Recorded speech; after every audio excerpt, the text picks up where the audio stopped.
Приветствую тебя! Ты попал на новый ролик. Перед его началом я хочу попросить тебя скромно поставить лайк, написать комментарий, ведь это очень сильно влияет на продвижение данного ролика. Также не забывайте подписываться на канал и жать на колокольчик. Аниме начинается с того, что старик ищет свою племянницу по имени Интегра, которая является наследницей королевской церковной армии. Агентство Хельсинга, и пока она скрывается, его дядя признается ему, что ждал смерти своего отца 20 лет. Однако перед смертью он оставил ему завещание с тот, кто не согласен. Тот, кто передал ей руководство семьей, и кто, поскольку что-то подобное не может быть одобрено, готовит свое оружие, чтобы самому захватить Хельсинское агентство. Со своей стороны Интегра помнит слова своего отца на смертном одре. Он посоветовал ей, когда непреодолимая сила приведет Ла Кораль в заброшенную подземную тюрьму, поскольку там лежит величайшее достижение Хельсина, которое сможет буквально спасти ее. Наконец, Интегра прибывает в место, указанное ее отцом, и там происходит что-то очень страшное. Но когда она задается вопросом, спасет ли это ее дядя появляется сзади и направляет на нее пистолет. Выстрелив один раз, подходит к ней, чтобы выстрелить ей в лоб. Только перед тем, как сделать это, величайшее достижение Хельсина – быть забрызганным кровью проснувшейся Интегры. Поэтому, выпив кровь, он обретает достаточную силу, чтобы освободиться от одежды, которая держала его в заточении, наводя страх на всех. Сцена меняется, и мы наблюдаем, как полиция добирается до заброшенной церкви, где они встречают вампира. Вампир, увидев, как они входят, посылает своего подданного атаковать их, и после небольшого боя полицейские окружены. Позже мы видим, как группу полицейских в лагере посещает лидер Хельсинга. Полицейский спрашивает сэра Интегру Фиброка: «У нас есть Хельсинг, что ему нужно?» И мы действительно можем сказать, что это имя слишком длинное, поэтому мы просто скажем ему Интегра. Она рассказывает им, что деревня, которую они исследуют, превратилась в логово упырей, а затем объясняет им, что они являются результатом того, что на человека, не являющегося девственницей, напали вампиры. Поэтому, учитывая, что они не были людьми, на которых напали вампиры, они, вероятно, не были людьми. Учтите, это предупреждает их о том, что в деревне есть только один вампир. Полицейский, услышав ее, смеется над тем, что она говорит, потому что они не верят в эти оккультные истории, но она отвечает ему, что из-за своего положения она, возможно, не знает об этом и не должна знать. Однако, как руководитель Хельсинского агентства, в течение многих лет он противостоял этим чудовищам, зомби-вампирам, что нормально, поскольку они являются секретным военным агентством, созданным для уничтожения антихристианских монстров, угрожающих Англии. В следующей сцене мы видим, как полицейские стреляют в упырей, в то время как Интеграл предупреждает остальных, что они столкнутся с монстром, и по этой причине предупреждает их, что независимо от того, сколько солдат или офицеров они отправят против него, они будут только кормить его. Она рассказывает ему, что Дракулы девственницы, и что из-за этого дракулины будут только создавать больше вампиров и высасывать кровь из девственницы. Поэтому остальные люди, на которых они нападают, становятся слугами вампиров, такими как упыри, и внезапно их прерывает полицейский, который сообщает, что они потеряли вампиров. Контакт как со второй, так и с третьей эскадрильей. Его слова возмущают остальных полицейских, он объединяется, говорит им в этот момент, что для предотвращения вурдалаков они должны убить вампира. И несмотря на то, что полицейский отказывается, лидер сообщает ему, что она послала эксперта по борьбе с вампирами в деревню Чеддер. Услышав ее слова, полицейский спрашивает, какого человека она послала, и она отвечает ему, что это чудовище. Ниже мы видим главного героя по имени Алукард, который идет под лунным светом.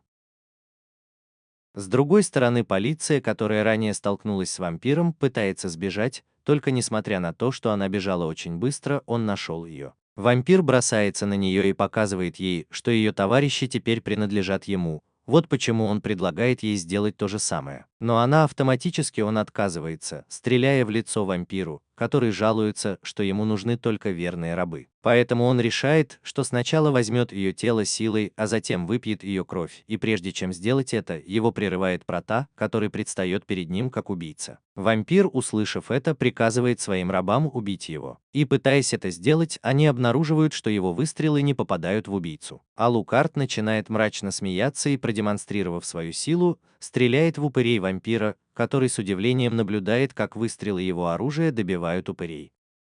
Вот почему Алукард рассказывает ему, что его пули – это стальные взрывчатые вещества, созданные из серебряного креста Манчестерского собора. И другой, очень удивленный вампир советуется с ним, потому что один из них состоит в союзе с людьми, и впоследствии решает угрожать ему покончить с жизнью в полиции, если он не будет убит. Он двигается, но затем просит ее в обмен не убивать последнего выжившего, игнорируя его, чтобы она могла сбежать. Лукардо, услышав это, спрашивает полицию, девственница ли она еще, на что она очень смущенно отвечает утвердительно. Но прежде чем она заканчивает говорить, он стреляет в полицию, убивая вражеского вампира. Сцена меняется, и мы можем наблюдать момент, когда мы встречаемся с Протой. И возвращаемся к Алукарду, в то время как умирающий полицейский рассказывает ему, что выстрел через его легкое был произведен для того, чтобы он мог добраться до сердца вампира. Поэтому он не думает, что это продлится долго, а затем наносит ему смертельный удар. Посмотри, что он собирается делать. Она в слезах напоминает ему о его родителях и протягивает руку Проту, который все еще думает, что сегодня хороший вечер. И впоследствии мы видим, как молодую женщину переводят в место, полное упырей, которые рады видеть, что она женщина. Но пока они преследуют ее, женщина-полицейский натыкается на Эль Прота, который спрашивает ее, каково ей быть мертвой. И, к ее удивлению, Лукар рассказывает ей, что она чувствует. Она выбрала путь, чтобы стать Дракулиной, и именно поэтому она продолжает кусать ее. Позже женщина-полицейский просыпается в страхе, не зная, где она на самом деле, но, осмотрев свои раны, видит, что Лукард рядом с ней. А затем спрашивает ее, каково это быть Дракулиной.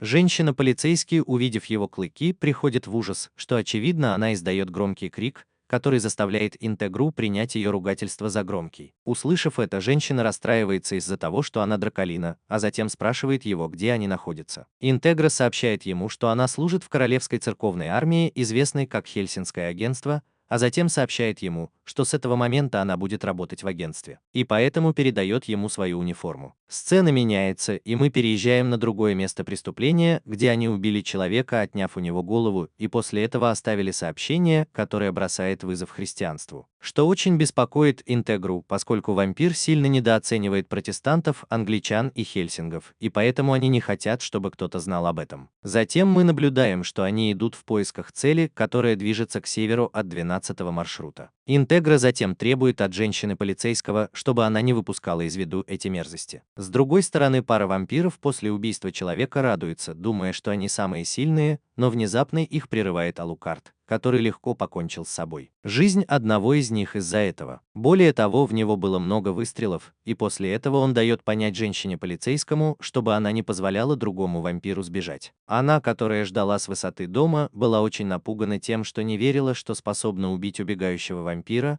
но Лукард указывает ей, как правильно использовать свои силы. И таким образом ей удается одним выстрелом пронзить сердце вампира. Женщина-вампир была поражена тем, что она сделала, и понимает, что она также может телепатически разговаривать с Протоном. В следующей сцене мы видим, как Интегра жалуется, что слишком много вампиров совершают преступления. И кроме того, поскольку это преступления, вызванные тем, что более слабые совершают бессмысленные и глупые действия, она начинает верить, что кто-то намеренно производит довольно много вампиров. А потом начинается новый день, когда мы видим, как представитель Ватикана разговаривает с другим мужчиной.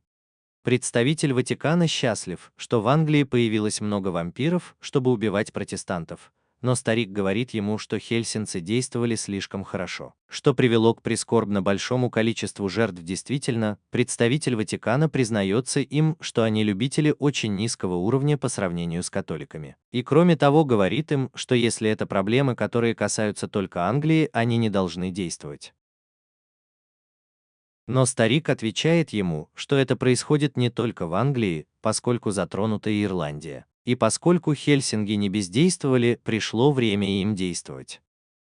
Он, наконец, просит Андерсона не позволять Хельсингам брать на себя инициативу в охоте на вампиров до них. Андерсон спрашивает его, что произойдет, если они столкнутся с Хельсингами, и он отвечает ему, что они единственные законные агенты Бога. Поэтому они могут позволить себя спровоцировать за еретиков. Сцена снова меняется, и мы видим, как Алукард расправляется с ордой упырей. Со своей стороны девушка-полицейский также пытается выполнять свою работу, убеждая себя, что они больше не люди. И благодаря этому она начинает развивать свои способности Дракулины, в то время как Аль-Лукар рассказывает ей о том, что они сделали. Что они больше не могут спасать упырей. По этой причине девушка-полицейский немедленно использует свою силу и начинает с того, что повсюду убирает упырей, явно наслаждаясь их убийством. Алукард показывает ей, что он счастлив, что они наконец-то поняли, кто они, а затем мы видим, как она пытается выпить их кровь. Однако внезапно ее пронзает множество штыков вежливого благословения, что приводит его в изумление. Прота, который впоследствии видит, как вокруг него воздвигается барьер, и видит, как она пытается выпить его кровь. Затем Андерсон предстает перед ним. Андерсон говорит ему, что он наместник Христа, агент, посланный на землю, чтобы осуществить Божье наказание. Сцена меняется, и мы наблюдаем, как Интегру информирует о мобилизации 13-го отдела искариотов, который является отделом секретной службы Ватикана. И в конце концов Интегра получает информацию о том, что он находится в розыске. Услышав это, вы встревожитесь, потому что ваша репутация профессионала в истреблении еретиков будет полностью под вопросом. Но потом он спрашивает его о количестве мобилизованных людей, и его подданный отвечает, что это был только один. И речь идет об отце-паладине Александре Андерсоне, что, услышав, беспокоит его и заставляет задуматься о том, что произойдет, если они встретят Алукарда. Его объединяет мысль о том, что шансы немедленно решает отправиться в деревню Вайдрик, чтобы быстро встретиться с Эль Прота,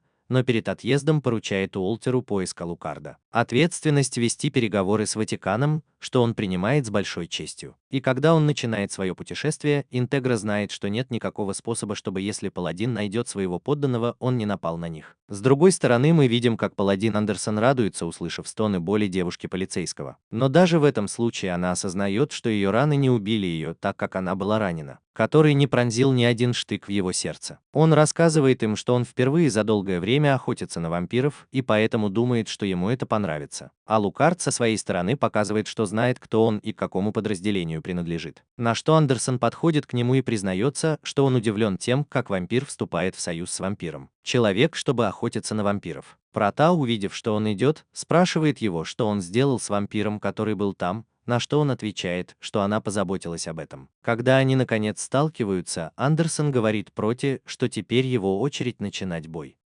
Во время первой атаки на раненого Лукарта, хотя он внезапно использует свой пистолет, чтобы выстрелить Андерсону в лицо, и это заставляет Алукарда сказать ему, что он очень смелый отец. Пытаясь напасть на вампира ночью, не используя фактор неожиданности, девушка-полицейский, увидев своего мертвого охотника, умоляет своего хозяина о помощи. На что Прота явно просит ее не двигаться, но пытаясь помочь ей с ее ранами, она подвергается нападению со стороны Андерсона, который не умер, как они думали. И после нападения Прота уходит от отца Андерсона, чтобы несколько раз выстрелить в него. Однако удивляется Зеленому, что не может причинить ему вреда, и наоборот, он атакует все сильнее и сильнее. И таким образом Андерсону удается контролировать Прота, который обнаруживает, что сталкивается с регенератором. Его противник, услышав это, подтверждает ему это и рассказывает, что это технология, созданная людьми для борьбы с монстрами. А затем пронзает его штыком, нанося большой урон Протону, которому он противостоит. Он отрубает ей голову. Андерсон, оторвав ему голову, Лукард начинает радоваться своей победе. С другой стороны, Интегра просит своего пилота поторопиться, потому что она очень обеспокоена боем своего подданного. Ниже мы видим, что Андерсон задается вопросом, была ли это малость козырной картой Хельсинга. Но когда он жаловался, что протестанты солгали ему, он понял, что Дракулина сбежала.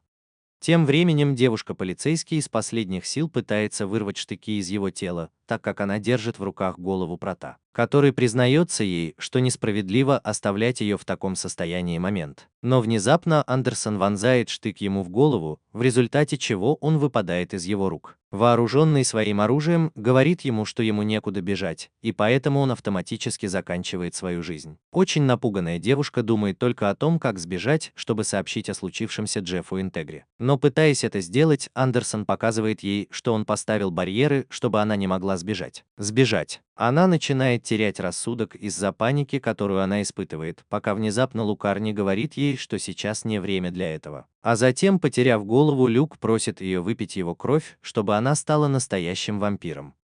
Люк намекает, что поступив так, он станет безжизненным королем, которого решил окрестить Викторией. Но прежде чем Виктория сделает выбор, сзади появляется Андерсон, готовый покончить с собой. Однако прежде чем сделать то, что Интегра прибывает на место, сомневаясь, что то, что он делает, нарушает заключенную с ними сделку. Интегра объясняет ему, что район, в котором они находятся под его юрисдикцией, поэтому он требует, чтобы он немедленно ушел. Потому что в противном случае это вызовет скандал-конфликт между Ватиканом и хельсинцами. Андерсон смеется, так как она и не думает отступать, потому что они агенты, посланные на землю, чтобы исполнить Божье наказание. И говоря Андерсону «грязная сука», она бросается в атаку, заставляя охранников Интегры защищать ее, но он легко покончил с собой за то, что Интегра должен сделать. Бороться с этим своими собственными руками. Интегра, обнаружив его способность к регенерации, называет его монстром, и он отвечает ей, что если она напугана, то это потому, что они слишком слабы, поэтому они будут полностью исключены из этого дела. Андерсон затем рассказывает ей, что обезглавил аннигилятор, которым она явно так гордится, но она смеется ему в лицо, потому что знает, что этого будет недостаточно, чтобы прикончить Алукарда. И вдруг Виктория прерывает их, крича Андерсону, чтобы он держался подальше от своей начальницы. Он, услышав ее, просто игнорирует ее, а затем признается Интегре, что сейчас покончит со всеми ними, поэтому Интегра отвечает ему, что если он так думает, ему следует поторопиться, так как в противном случае Интегре придется уйти. Лукард вернется к жизни. И вдруг колония летучих мышей вторгается в дом Интегры и в тот момент рассказывает Андерсону, что Лукард необычный вампир. Она говорит ему, что в таком виде он плод технологии борьбы с монстрами, а его подданный – самая могущественная нежить. Ведь семья 100 лет назад решила приложить все усилия для его создания.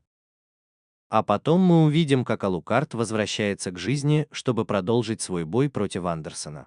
Во время боя Алукард хвастается своей способностью к регенерации, что явно беспокоит его соперника. Интегра со своей стороны спрашивает Андерсона, какое решение он примет в данный момент, и тот, зная, что с его нынешним уровнем он не сможет победить его, решает уйти с места. Наконец, после их отъезда Интегра начинает беспокоиться об Алукарде, а затем говорит им, что теперь Ватикан слишком многим им обязан за нарушение соглашения. Но все же еще не время противостоять им, потому что они должны разобраться со скрытой организацией, стоящей за делами о вампирах. Лукарда, услышав это, умоляет ее приказать ему уничтожить их всех, на что она отвечает, что когда придет время, она это сделает. А затем Эль Прота подходит к Виктории, чтобы спросить, почему она не пила его кровь. Слегка огорченная Виктория говорит ему, что по ее мнению, если она что-нибудь выпьет, это закончится, что, услышав это, расстраивает того, кто называет ее глупой. Затем Интегра спрашивает у Прота, почему он превратил женщину-полицейского в вампира, и он отвечает ей, что, находясь под влиянием людей, он верит, что она была вампиром, что это было просто по прихоти. В следующей сцене мы наблюдаем, как молодой граф Алукард побежден Авраамом ван Хельсингом. Авраам говорит графу, что от его замка и его феодального государства больше ничего не осталось. Поэтому даже вместо его евхаристического хозяина он исчез, и кроме того он никогда его не получит. А затем он бьет его, нанося большой урон графу, который в конце концов слабеет. Но потом мы видим, как просыпается граф, который понимает, что все это был сон, и поэтому расстраивается. Затем мы отправляемся на заседание круглого стола, созванное главой Интегры. Там члены бюро сообщают вам, что за последние несколько месяцев количество преступлений со стороны вампиров увеличилось, поэтому они начинают жаловаться, что не могут их остановить. И кроме того, существует проблема, связанная с тем, что вампиры совершают гораздо больше преступлений, чем обычно. Предел для манипулирования информацией. Интеграл отвечает ему, что после исследования тех, кого он победил, я нашел что-то похожее на передатчик. А затем признается им, что, возможно, он был внедрен в вампиров, чтобы анализировать и сообщать об их состоянии во многих аспектах. И по этой причине он считает, что все, что происходит, не является чем-то естественным. И логично, что кто-то манипулирует вампирами. И, к удивлению всех присутствующих, рассказывает им, что трансформация упырей также изменилась. Она рассказывает ему, что странно, что за все эти события не было создано ни одного вампира, поскольку даже девочки и мальчики, которые были буквально девственницами, все превратились в упырей.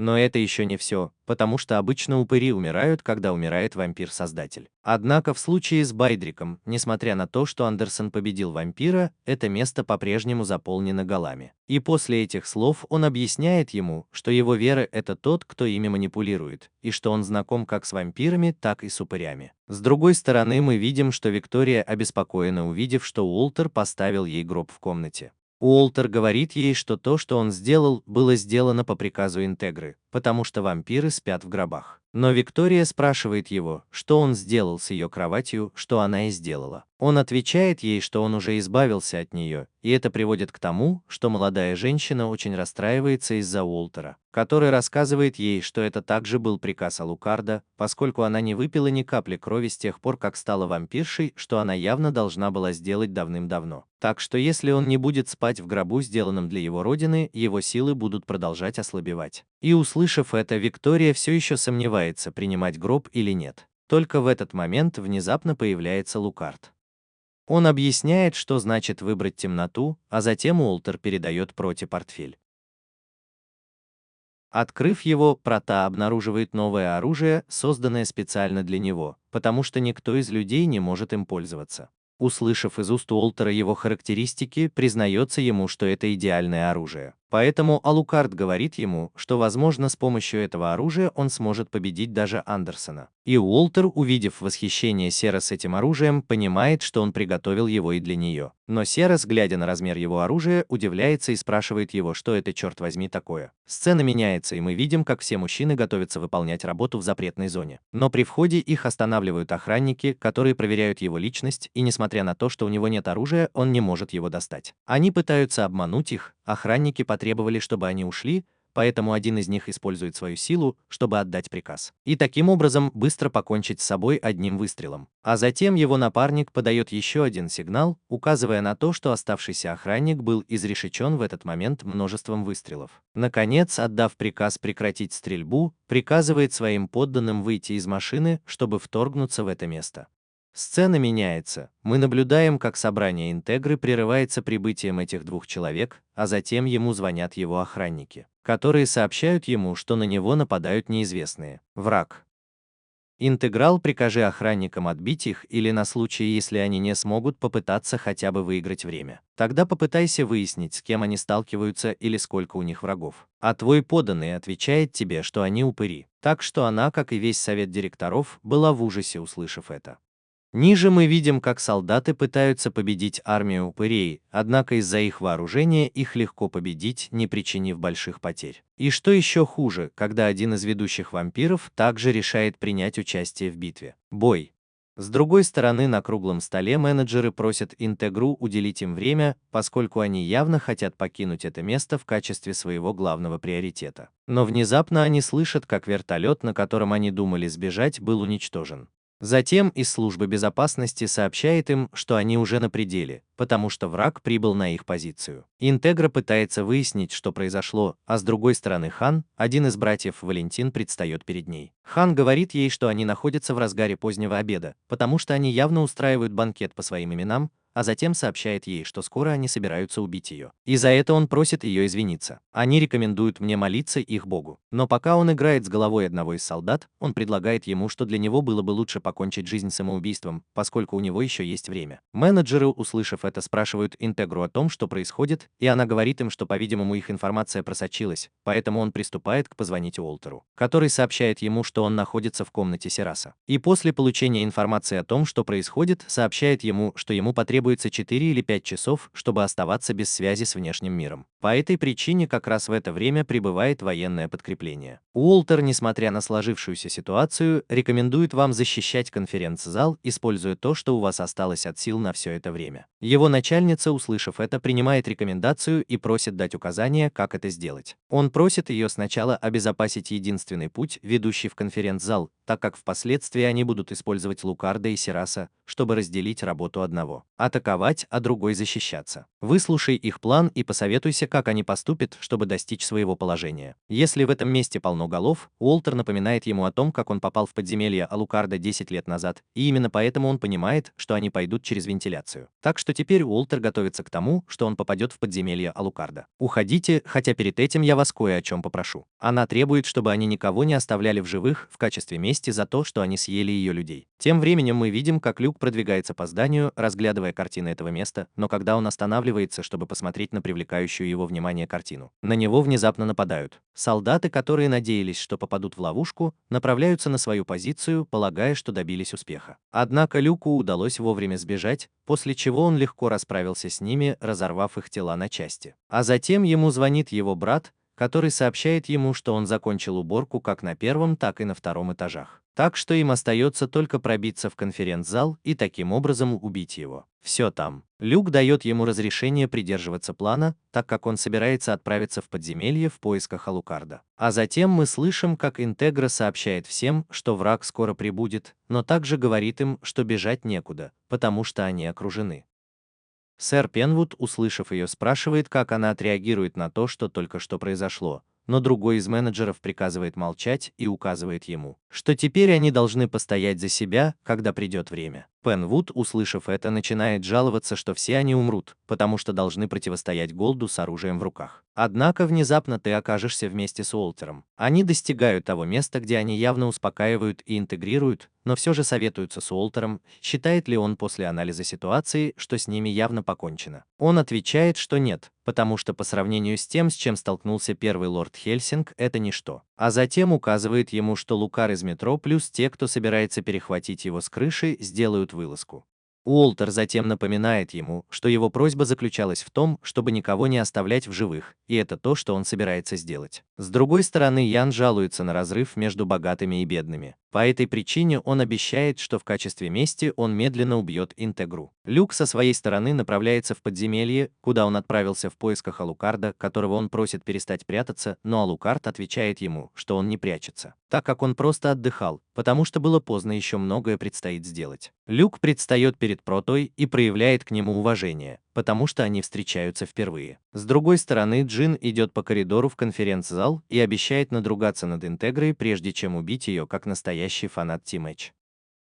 Но прежде он встречает Уолтера, который одним движением уничтожил много золота своей армии, и впоследствии признается ему: «Сожалею, что он не так хорош, как раньше, так как в противном случае он бы умер». Хан, увидев, что он приближается, приказывает своим людям застрелить его. Только Уолтер уклоняется от всех выстрелов, а также добивает цели, поэтому он больше не может поверить в то, что видит, и волнуется, видя, как его враг приближается все ближе и ближе. Но вдруг он начинает смеяться ему в лицо и признается, что взволнован, что это не так-то просто, а затем приказывает своей армии занять позиции, чтобы атаковать Дворецкого. Но Уолтер говорит ему, что Серос должен начать при его прямой поддержке атаковать цели. Она следует его инструкциям и таким образом справляется с большим количеством голов. И это вызывает нетерпение у Яна, который нападает на Уолтера в одиночку, который при этом чуть не погибает из-за способности, которую он использует. Но увидев, что он ничего не сделал, Ян решает атаковать снова, и именно это приводит к тому, что он теряет сознание. «Остановитесь». Уолтер подходит к Яну и начинает расспрашивать его обо всем, что они планировали, и поскольку он изображает из себя бездельника, Уолтер пытает его, чтобы заставить его заговорить. Жан рассказывает ему, что хотел напасть на агентство, конференцию «Круглый стол» и устранить Лукара,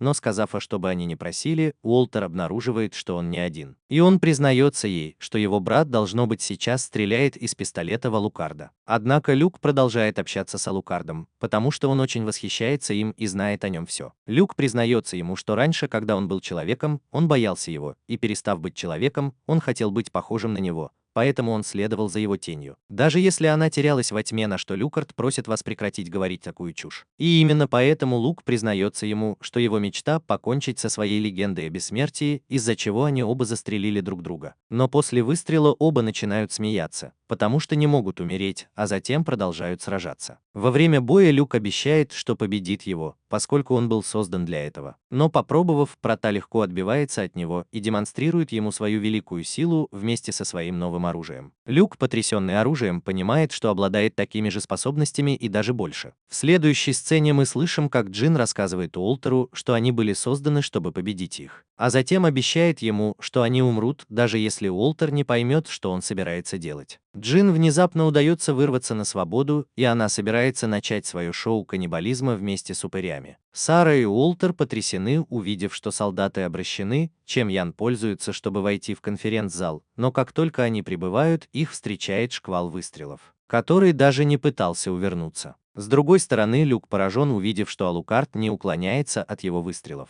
Видя, что он очень ранен, думает, что сможет победить, только когда он начинает смеяться, потому что ему явно очень весело. Алукард говорит ему, что признает в нем вампира, выходящего за рамки категории А. А затем приступает к освобождению от сдерживающего имитирующего заклинания номер 3, 2 и 1, чтобы таким образом иметь возможность победить. Активируйте Кромвель, тем самым вы отмените свое ограничение мощности до тех пор, пока не победите своего врага. Впоследствии Прота признается Люку, что покажет ему, как сражается настоящий вампир. Люк, увидев атаку Прота, начинает убегать в ужасе, только когда пытается, Люк простреливает ему ноги. И, оказавшись в такой ситуации, спрашивает его, что Алукард отвечает ему, чтобы он трансформировался его тело, так как ночь только начинается. Требует, чтобы он поторопился восстановить свои ноги, но Лука в ужасе называет его монстром, что очень злит Лукарда, который теперь считает его простым бесполезным ублюдком. А потом он скармливает это своей собаке, потому что в конце концов все это осталось в мусорном ведре, так что теперь он собирается помочь своим товарищам. Тем временем мы видим, что Сераса преследуют упыри, которые удивляют Интегру, поскольку они ее люди. Но внезапно упыри попадают в ловушку, в которой она приходит в ярость и уничтожает их своими вампирскими способностями, поэтому ее босс должен остановить ее. Потому что в то время она начинала превращаться в вампира. Сойти с ума. Уолтер со своей стороны добивает Яна, который обещает ему вытянуть из него всю информацию, прежде чем убить его, но внезапно очень рассерженная Интегра стреляет в него. И в этот момент начинает его допрашивать. И он начинает смеяться и рассказывает ему о встроенном оборудовании, в которое он продолжает отправлять информацию. Джан говорит им, что если бы он хотел поговорить, они бы больше не держали его в живых, и внезапно он начинает полностью распадаться. Но перед смертью он называет их Миллениум, что сбивает с толку. Интегрирует того, кто приказывает ему говорить. «Уберите это место». Однако мистер Ислам останавливает ее, потому что это очевидно задача командира, а затем передает ей оружие, так как она думает, что все это можно было предотвратить из-за всей ответственности, которая лежит на ней, учитывая, что сейчас она буквально командир. Уолтер пытается помешать ей действовать в одиночку, что Интегра останавливает его, потому что он думает, что берет на себя всю вину. Со своей стороны Айланд просит Уолтера исследовать Миллениум как можно более осмотрительно. На следующий день мы узнаем, что выжили только 10 лондонских солдат, из которых 8 добились этого, потому что находились за пределами казарм. Поэтому Уолтер сообщает вам, что согласно записям выжили буквально только они двое.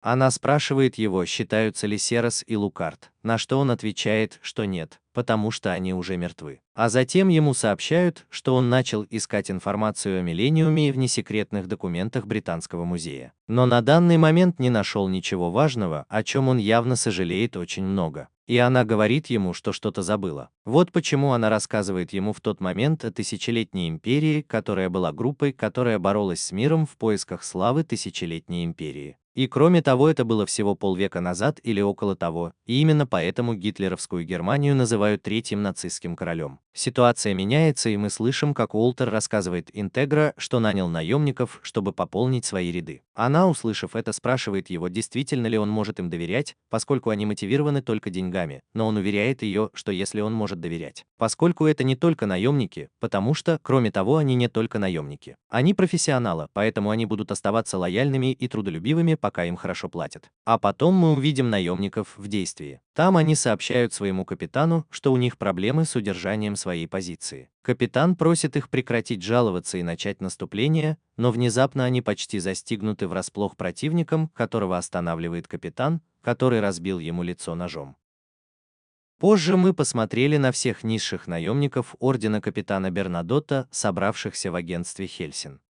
Они спрашивают своего капитана, какой будет работа на этот раз, и он отвечает, что эта работа заключается в убийстве монстров, но, услышав это, начинает смеяться, потому что они ему не верят. Внезапно Интеграл прерывает их, уверяя, что он говорит правду. Интеграл говорит им, что его врагами будут вампиры и упыри, которые не стареют, потому что они настоящие бессмертные. А затем рассказывает им, как в конечном итоге они используют святую воду, чтобы превратить свои нечистые души в пепел. Наемники, услышав его, спрашивают ее, не шутит ли она, поскольку вампиров буквально не существует. Но лидер Хельсинг отвечает ей, что это потому, что они никогда не позволяли ему знать правду. А потом он рассказывает им, что столетия назад была основана секретная группа под названием Агентство Хельсинга, которая занимается этими очень непредсказуемыми делами. Поэтому, видя, что они все еще ему не верят, он решает показать им вампира и для них учит их Серасу. Бернадот, увидев ее, подходит, пытаясь флиртовать, и спрашивает, не вампир ли она, и она отвечает «да», и все начинают смеяться.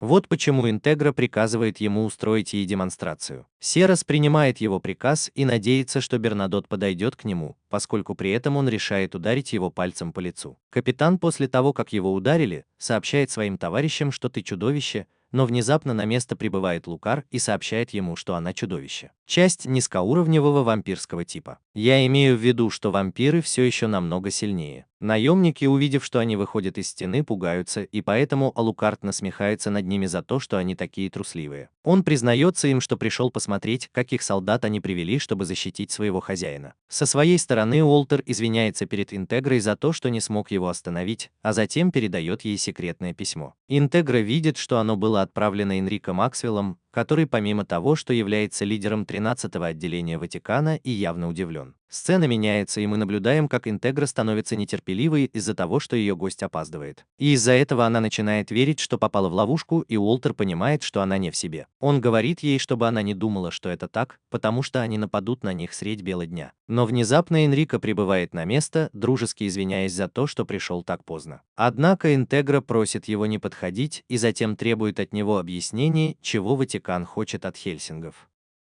Энрико, увидев ее, сначала решает представиться лидером Искариота, на что она отвечает, что в этом не было необходимости. И снова настаивает, чтобы он сказал ей, что это то, чего он хочет, и поэтому Энрико просит ее немного успокоиться, поскольку он не пришел драться с ней. Но она ему ничего не верит после того, как я нарушил их соглашение, отправив людей Андерсона в Бидрик, чтобы напасть на них. И поскольку Интегра жалуется только на Энрико, она приходит в ярость, потому что считает, что может растоптать их, когда есть немного покоя. Он признается ей, что ему все равно, убьет ли он 2 протестантов или 2 миллиона, поскольку он никогда бы не стал иметь дело с такими еретиками, как они. Но сожалеет, что должен это сделать, поскольку это прямой приказ Ватикана. Вот почему я требую, чтобы ты молчал и просто слушал. И из-за того, что Энрико оскорбил Интегру, Эль Прота присутствовал на месте происшествия, насмехаясь над плачем Искариота.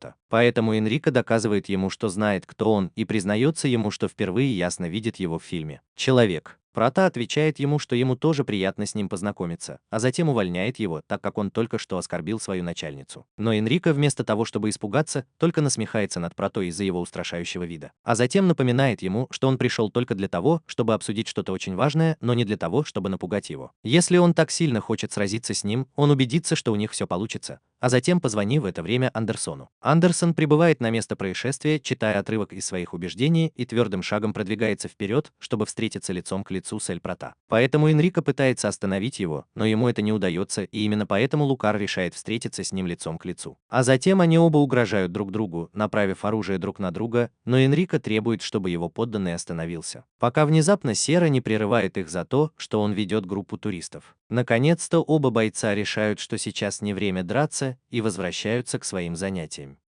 Затем лидеры решают пойти в другое место, чтобы поговорить тише, и Энрико сообщает Интегре, что знает о нападении на его казармы, и что кроме того они пытаются расшифровать таинственное сообщение. Поэтому я признаюсь ему, что у меня есть группа документов, существование которых является очень тщательно охраняемым секретом. Но это не самое интересное, поскольку важно то, что все они отмечены как Миллениум. И поскольку он знает, какой интерес у Интегра к документам, он решает показать их вам. Он рассказывает вам, что все это произошло более 50 лет назад, во время Второй мировой войны, после разгрома нацистской Германии. Поскольку, когда с ними было покончено, несколько офицеров бежали из страны, образовав новые немецкие организации, главной целью которых было оказание помощи нацистским военным преступникам, которые в большинстве своем были нацистами. Они сбежали в Южную Америку. Интегра очарована, узнав, что означает «Миллениум», и Энрико рассказывает ей, что это был грандиозный проект, потому что он был задуман как спецоперация нацистов, финансирование которой в основном осуществлялось Ватиканом. С другой стороны, мы видим, что профессор и их командир воздушного командира шпионят за ними, получая удовольствие от того, что они начинают все выяснять. Командир воздушного судна сообщает своему подданному, что в следующий раз, когда они их увидят, наверняка будет много крови и много смертей. Ночью Уолтер разговаривает с Алукардом о том, что он обнаружил Интегра. Уолтер признается ему, что он удивлен, что они имеют дело с нацистами, и Прота говорит ему, что он уже довольно давно это представлял.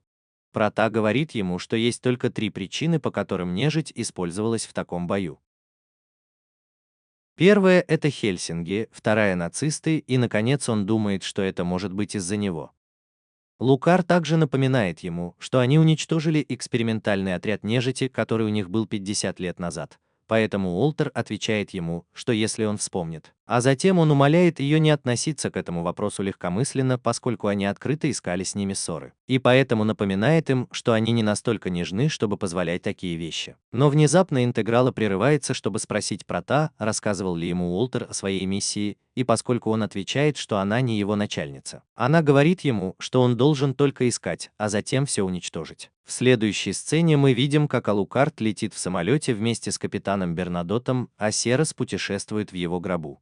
В конце концов, все они прибывают в Рио-де-Жанейро, где Алукард забронировал номер в отеле. Но когда он загружает свой багаж, которым был гроб с восками, портье говорит ему, что он слишком велик для этого места. Однако, когда молодой человек попытался остановить его, Прата использовал свою силу, чтобы загипнотизировать его, что очень удивило Бернадота. А затем они прибывают в номер люкс, на который из-за его размера Бернадот жалуется, потому что его отправили в гораздо меньший отель. Позже Бернадот прощается с Протой, заверяя, что приедет на днях, чтобы забрать его на ночь. Тем временем Энрико разговаривает со своим боссом, который сожалеет о том, что ему пришлось отправить его исправлять ошибки, допущенные 50 лет назад. Но он уверяет его, что ему не о чем беспокоиться, поскольку Искариот находится в пределах досягаемости. Ваша готовность использовать его так, как вы хотите, поэтому папа дает вам понять, что они заставят своих врагов сражаться друг с другом. А потом мы наблюдаем, как Прота пробуждается от своего покоя в гробу. Девушка-полицейский просыпается и видит вертолет, кружащий над ее комнатой, как и многие полицейские внизу. Она спрашивает, что происходит, в то время как мы узнаем, что полиция считает их парой террористов. Со своей стороны Бернадот, увидев новости, не может буквально поверить в то, что видит. С другого конца света Уолтер дает указания Проте. Пока он интегрируется, обещает обеспечить войну, которой они так жаждут. В следующей сцене Алукард очень взволнован, потому что пришло время войны. С другой стороны, полиция Рио-де-Жанейро успешно расставляет своих снайперов, и именно поэтому в этот момент начинается атака. А затем ответственные за руководство атакой спрашивают мистера Тубала Каина, все ли идет так, как он ожидал или планировал.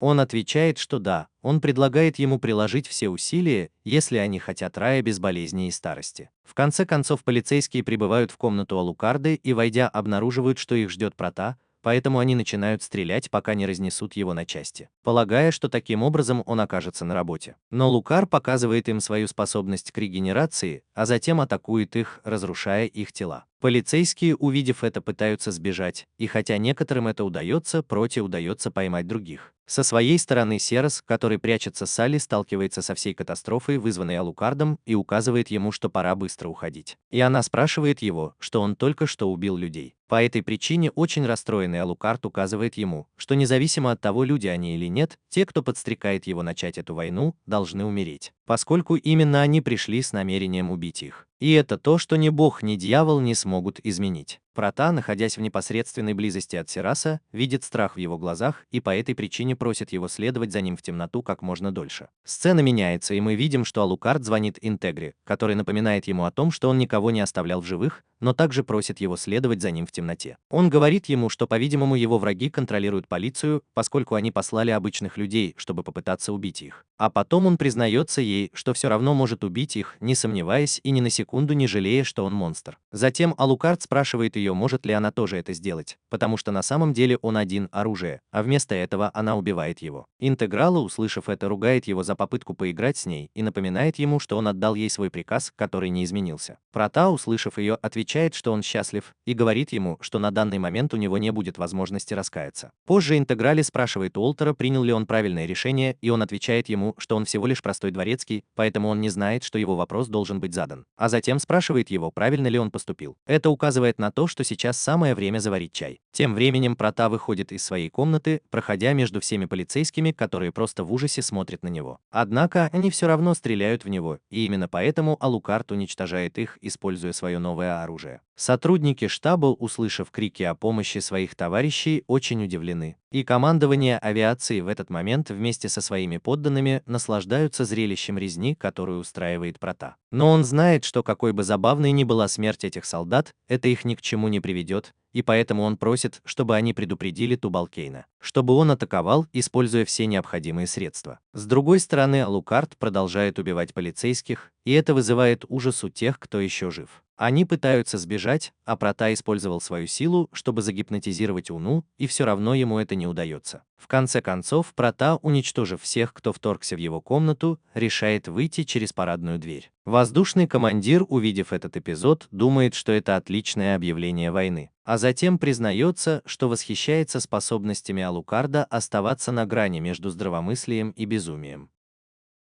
Сцена меняется, и мы видим, что Тубал-Кейн явно подходит к Проту, говоря ему, что он уже ожидал чего-то подобного. А затем предстает перед ним со своей стороны от Алукарда и спрашивает его о том, что он послал людей душ за их головами. Тубал-Кейн, глядя на мертвых, отвечает ему, что они там по вине своих начальников, которые стремились к цели вечной жизни. Прота говорит ему, что они идиоты, потому что в этом мире нет ничего вечного, но его соперник, игнорируя то, что он сказал, спрашивает его, сколько из его товарищей погибли. У него остались драгоценные серебряные пули. Лукар просит его прекратить говорить глупости и спрашивает, чего он хочет сейчас, а он отвечает, что возьмет свою жизнь, чтобы впоследствии превратить ее в один из ярких образцов Миллениума. Так что таким образом они начинают свой бой, где за то же время они разрушают все вокруг и убивают очень много людей. Во время боя оба понимают, что они очень сильны, и поэтому Прота решает перенести бой в другое место. Со стороны капитана Бенардота он убивает людей из штаба, а затем уничтожает его бомбой.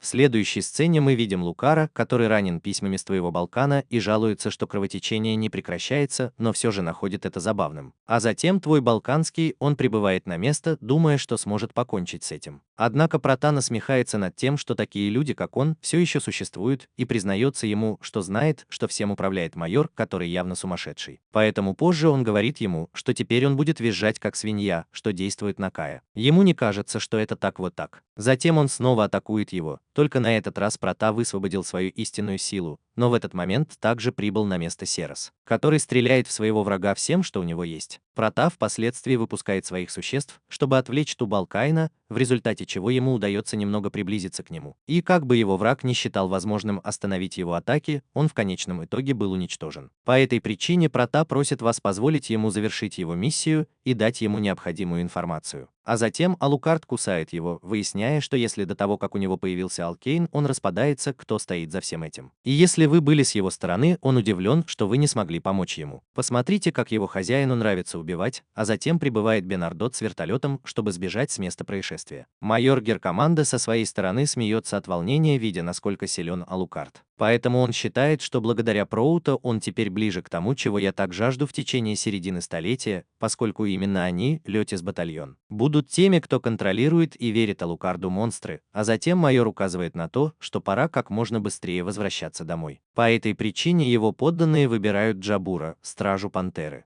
В следующей сцене мы видим допрос члена Ватикана. Он рассказывает, что однажды видел майора, и описывает его, говоря, что у него была странная внешность, сопровождаемая раздражающей улыбкой. А также признается, что за 1000 лет, проведенных в тюрьме, у него была странная внешность. 941 сотрудничал с майором, потому что ему ловко удалось убедить их, попросив их о помощи. Энрико, который допрашивает его с ужасающим лицом, пытается понять, что они сделали это, чтобы потом его ход было легче выполнить. И впоследствии мы бежим в Прота, чтобы сообщить, что он получил новую информацию. Поэтому Интегра поздравляет его, а затем сообщает ему, что его величество готовится к встрече за круглым столом и что он не против. В связи с решением королевы вам необходимо, чтобы я немедленно вернулся с подготовленным отчетом. А Лукард со своей стороны принимает задание, а затем спрашивает ее, удалось ли ей получить удовольствие от войны, что, услышав это, очень злит лидера. Но Прота очень наслаждается ее реакцией и начинает смеяться над тем, что явно происходит. Впоследствии мы наблюдаем, как лейтенант задается вопросом, что замышляет майор. Однако он отвечает, что не может ответить ей на этот вопрос, потому что у него есть прямой приказ от начальства. Но это очень злит лейтенанта, которая бьет его за то, что он ведет себя как генерал и не превращает их в вампиров. И вдруг его останавливают его собственные солдаты, которые буквально настроились против него. В настоящее время священник признается, что майор действует как командир ада. А потом мы видим, как майор говорит лейтенанту, что его план состоит в том, чтобы испробовать экстаз войны на всю вечность. Так что теперь в другом месте мы наблюдаем, как священник начинает плакать из-за того, что он ему рассказал, но Энрико понимает, что истинный план майора – это война. Массовое производство вампиров, и именно поэтому он думает, что знает, по какой причине Ватикан ввязался в это. Затем Энрико рассказывает ему о том, что раньше он солгал ему, сказав, что майор убедил их в том, что правда в том, что они хотят стать вампирами, как нацисты. Священник ломается и признается, что это был не только он, потому что его учили, поэтому он молит о пощаде. С другой стороны, мы видим, как Прота вместе со своими товарищами планирует методику транспортировки гробов, но внезапно Андерсон прерывает это место, пытаясь ударить Прота, из-за чего вы оба наносите друг другу немало ударов. Во время их поединка товарищи Алукарда хотят остановить отца Андерсона, однако он одним взглядом терроризирует их, а затем показывает им, что он принес сообщение от Максвелла, так как его босс приготовил для него самолет из Ватикана, чтобы они могли путешествовать. Тем временем он казнит священника, который хотел стать вампиром. Сцена меняется, и мы видим, как Прота вместе со своими товарищами прибывает на заседание круглого стола, где он явно выражает свои ожидания. Она любезно преследует его, а затем просит его снять очки, потому что он находится в присутствии королевы. Аль-Лукарда соглашается, и после того, как он ударил его, двое охранников предстают перед ней, которая просит его позволить ей увидеть ее лицо. Королева, прикасаясь к его лицу, сетует, что она постарела в отличие от него, который остается прежним. Но Лукар говорит ей, что он по-прежнему та же воительница, какой она была 50 лет назад, когда была принцессой. А потом она прерывает ваше воссоединение, чтобы попросить вас предоставить ее отчет. Прота начинает рассказывать им о том, что 55 лет назад майор и его люди пытались создать армию вампиров, но он и Уолтер разрушили этот проект. Хотя этого было недостаточно, чтобы они прекратили попытки достичь своей цели. Так что теперь они очень близки к тому, чтобы получить это, и это также говорит им о том, что они двое, оставшиеся от Третьего Рейха. Позже Лукар рассказывает Лукару, что они называют себя Орденом Тысячелетия, что всех очень удивляет. Но внезапно молодой человек прерывает, спрашивая, так ли это то, что сказала кровь Тубалкейна, что заставляет всех обратить на него свое оружие. Он просит вас остановиться, потому что он всего лишь посланник, который приехал, потому что здесь находятся самые важные люди королевства. Поэтому он показывает ему, что он принес послание от майора, которое он хочет, чтобы вы услышали. Но в тот момент, когда он показывает его офицеру Реденгеру, он обнаруживает, что с другой стороны у них проблемы со связью. И после того, как все участники встречи исправят это, они увидят хаос, в котором находится майор на своем посту. Прота со своей стороны приветствует майора, который признается ему, что приятно снова его видеть, после стольких лет, что он даже не знал о нем, и впоследствии объединяет их. Прерывает, чтобы поговорить. Попытаться выяснить, что планирует майор. Поэтому он представился, а затем сказал вам, что ваш вопрос очень глупый, потому что у него нет цели, к которой можно было бы стремиться, поскольку его организация основана на том, чтобы не достигать цели. А потом покажи ему, как они собираются убить лейтенанта. Энрико, увидев это, называет его сумасшедшим ублюдком, а майор отвечает ему, что искариоты Ватикана тоже не в пример говорят о безумии, поскольку именно их бог гарантирует это безумие, и именно поэтому он советуется с кем-то из своих друзей, кто гарантирует здравомыслие своего бога. Старший внизу напоминает им о количестве людей, которых они убили, а затем призывает их сделать это. Но также указывает им, что ни они, ни их люди не являются врагами. Вот почему он рекомендует им продолжать сидеть сложа руки, потому что на самом деле их врагом является Англия и особенно Хельсинг, которому сейчас принадлежит Лукард. Прота смеется над всем, что он сказал, и обещает ему, что уничтожит его столько раз, сколько захочет. Интегра со своей стороны приказывает застрелить этого Роденгера, и из-за этого Прота автоматически сносит ему голову. По этой причине майор обращается с ними жестоко, а затем увольняется, желая снова увидеть его на поле боя. И после их ухода королева приказывает и Интегре, и Проте победить своего врага. В следующей сцене майор со своей охраной прибывает к своим людям, и там Сноудингер ждет их с большим нетерпением. Майор, увидев офицера, поздравляет его с успешным выполнением своей миссии. Позже мы видим, как флот нацистских кораблей начинает свой путь в лондонское небо, а майор со своей стороны приказывает вам послать славный сигнал, который возвестит о вашем триумфальном возвращении миру. С другой стороны, мы видим, как нацисты вторгаются на вражеский военно-морской флот, чтобы обеспечить безопасную высадку охотницы Рип ван Винкль. По прибытии он поздравляет командира, который предал свой народ в обмен на то, что стал капитаном и вампиром, но затем его отношение меняется. И потому что они выполнили свою работу, он нападает на них, очень легко лишая их жизни. В следующей сцене Рип ван Винкль наводит порядок на корабле, пока его товарищи-нацисты автоматически не проснутся, и после того, как он закончит. Сообщает им, что немецкий Атлантический флот Третьего Рейха под названием Адлер в настоящее время полностью боеспособен. Сцена меняется, и мы можем наблюдать, как Уолтер и Прота говорят о количестве людей, убитых нацистами.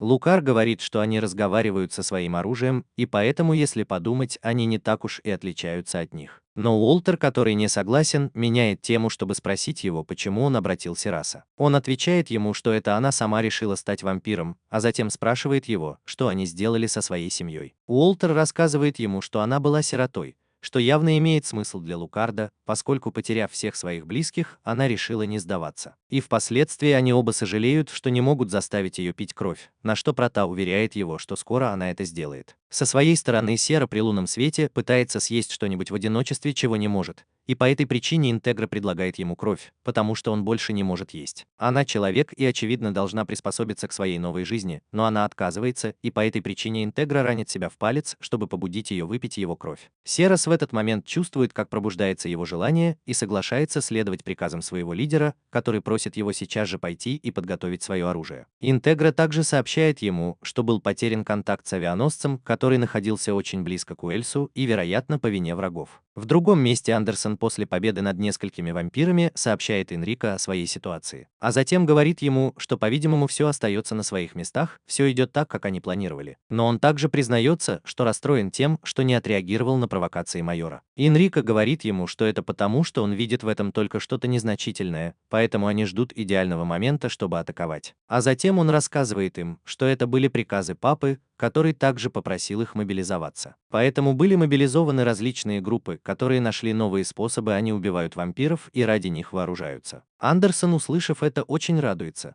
потому что это будет что-то похожее на крестовый поход, на что Энрико говорит ему, что новый враг бог Марс. И поэтому они будут заполнять улицы трупами, как раньше. Салой, но поскольку он их секретное оружие, он просит его, пусть он немедленно вернется к вам. И после того, как Андерсон закончит общение, они направляются, чтобы покончить с солдатами, служащими Марсу, которые преследуют их. Сцена меняется, и мы наблюдаем, как Рип Ван Винкль стремится добраться до места назначения. С другой стороны, Интегре сообщают о найденных ими кадрах с авианосца, с которым она явно ранее потеряла контакт. Она, увидев его, знает, что это Миллениум, и поэтому спрашивает, в каком состоянии находится это место. И один из присутствующих сообщает ей, что от членов экипажа нет никаких ответов, кроме того, что они не получили больше фотографий. Однако на одной из тех, что у них уже есть, был обнаружен человек, прикрывающийся на палубе большим зонтом. Поэтому они решили отправить 12 групп малых вертолетов СЭС. Интеграл слышит, как он говорит ему, что эти люди были посланы только для того, чтобы быть полностью уничтоженными, и внезапно аналитик сообщает ему, что посланные вертолеты были сбиты человеком, находившимся на палубе. Поэтому Интегра сообщает генералу, что отныне они будут действовать по-своему, так как Интеграл, который думает принять атаку так, как если бы это была группа вооруженных вампиров или что-то в этом роде. Услышав ее, все удивляются, и мистер Пенвуд уполномочивает ее, предоставляя ему полную власть. Позже Уолтер сообщает своему лидеру, что нельзя пересекать море открыто, почему на них нападут, едва они их увидят. Интегра отвечает ему, что как бы это ни случилось, им некуда бежать, и по этой причине они окажутся в ловушке на корабле. Но она также признается ему, что океан подобен аду для вампиров, так как они, к сожалению, не могут выбраться оттуда, поэтому они задаются вопросом, как им выбраться из этого. Они должны отправить Прота и команду в плавучую крепость. Они начинают спорить о том, как это сделать, и после того, как они отвергли несколько идей, к ним подходит Лукар. Прота жалуется, что все, что им нужно сделать, чтобы сблизиться, и Интегра думает, что это будет невозможно. Но Уолтер предлагает план, с помощью которого им удастся обойти все препятствия. В следующей сцене мы видим, как истребители пытаются атаковать авианосцы ракетами, и их уничтожает Рип Ван Винкль, который начинает очень радостно петь, пока явно не почувствует, что что-то приближается с большой скоростью. Солдаты внутри корабля, увидев показания радара, думают, что происходит что-то невозможное, и внезапно Рип Ван Винкль в отчаянии прерывает их, потому что приближается человек, который несет в своих руках аромат смерти. Со своей стороны Алукард готовит свой корабль, чтобы врезаться в корабль, и поэтому солдаты предприняли защитный маневр. Рип Ван Винкль, с другой стороны, направляет свое оружие на Прота и тем самым автоматически уничтожает корабль. Однако это заставляет Алукарда направить свою силу против нее. И затем мы видим, как Алукард разрушает большую часть корабля, вселяя ужас в его команду. РБ. Бвинкл, увидев это, приходит в ужас, потому что Прота стоит перед ней, и хотя она вспоминает слова майора, она пугается, когда Алукард начинает свое продвижение. Но когда он был рядом с ней, она была в панике. Добравшись до своей позиции, ваши солдаты спасли ее, внезапно выстрелив в вампира. Однако Лукар освободил своих созданий, что вызвало ужас у всех, кто пытается остановить его всем, что у них есть. Но этого было недостаточно, потому что Прота также покончил с их жизнями. Рип Ван Винкль, который пытался спрятаться, плачет от страха и внезапно видит, что Лукард хочет убить ее, поэтому она набирается смелости и затем хочет наказать его своей пушкой. Стреляя, он несколько раз попадает в Прота, веря, что так все и закончится, но Лукат останавливает свой выстрел зубами, и это разрушает все его надежды.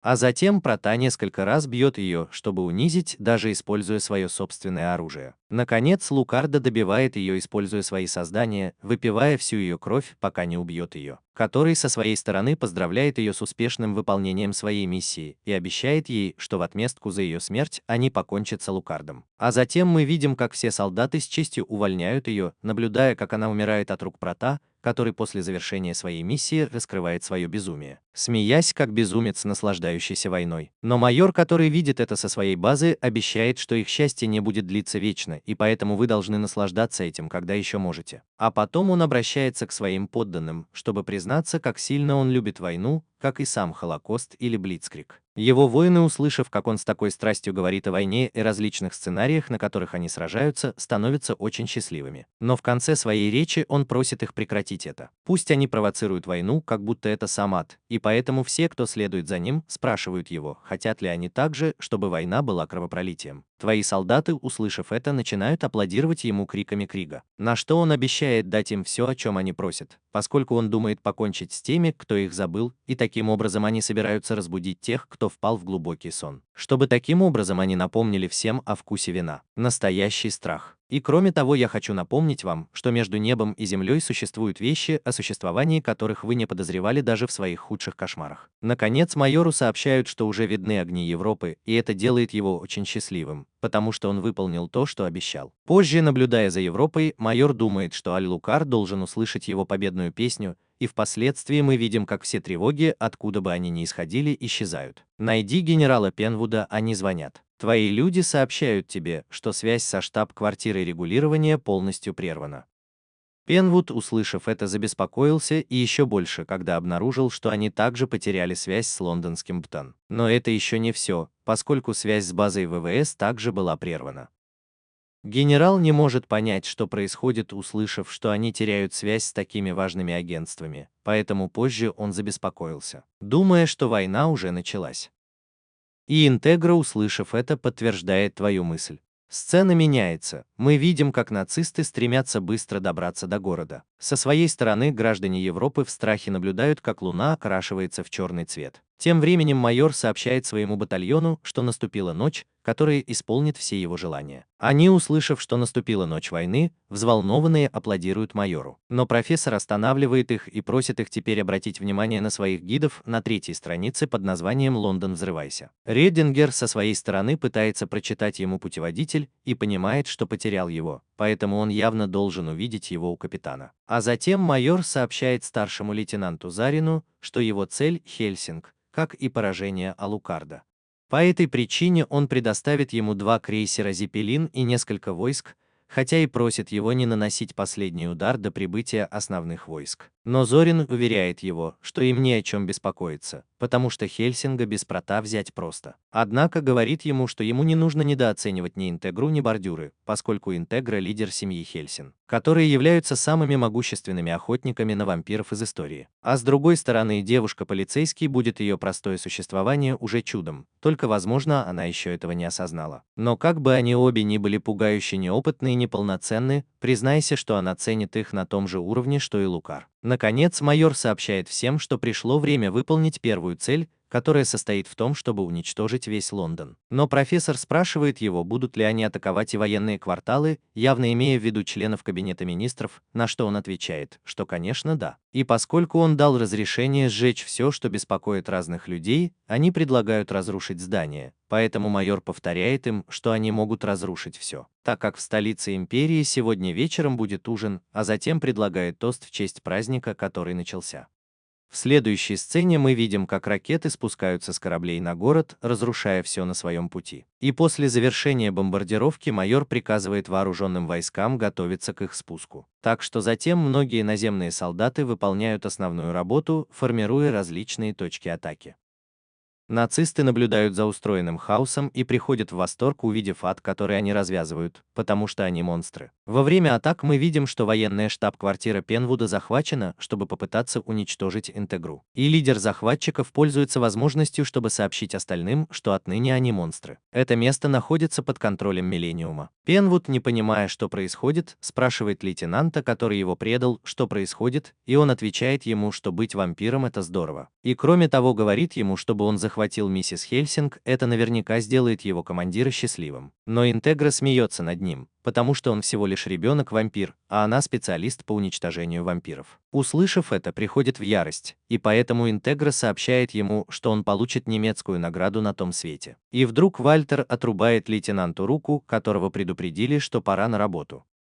Уолтер выходит на площадку и демонстрирует огромную силу, которой он обладает, очень легко уничтожая большое количество солдат. Покончив с захватчиками, объединяется, признается Пенвуду, что, по его мнению, он был предателем. Пенвуд отвечает ему, что он просто некомпетентный, он командовал трусом. А затем сообщает ему, что у него проблемы, так как столица находится под атакой, захваченной флотом дирижаблей, продвигающихся на север с юга. Услышав это, он сразу же сообщает Пенвуду, что они, возможно, нападут на это место, и поэтому просит его сделать прививку очень быстро, но, к сожалению, это не так. Поскольку он не реагирует, лидер Хельсинг настаивает, потому что она слышит, как спецназ спускается с дирижаблей. Однако Пингвин рекомендует ему вернуться на свою базу, потому что у них есть работа, которую могут выполнять только они, и кроме того он не может сбежать или спрятаться, поскольку ясно, что если связь налажена, они должны быть в состоянии отдавать приказы. И Пенвуд признается ему, что готов к тому, что будет какая-то база, которая будет сопротивляться, а затем будет ждать его приказов. И поскольку он командует этим местом, он не может уйти, пока оно работает. Он, наконец, признается всем, что не знает, почему он занимает эту должность, поскольку он один унаследовал ее,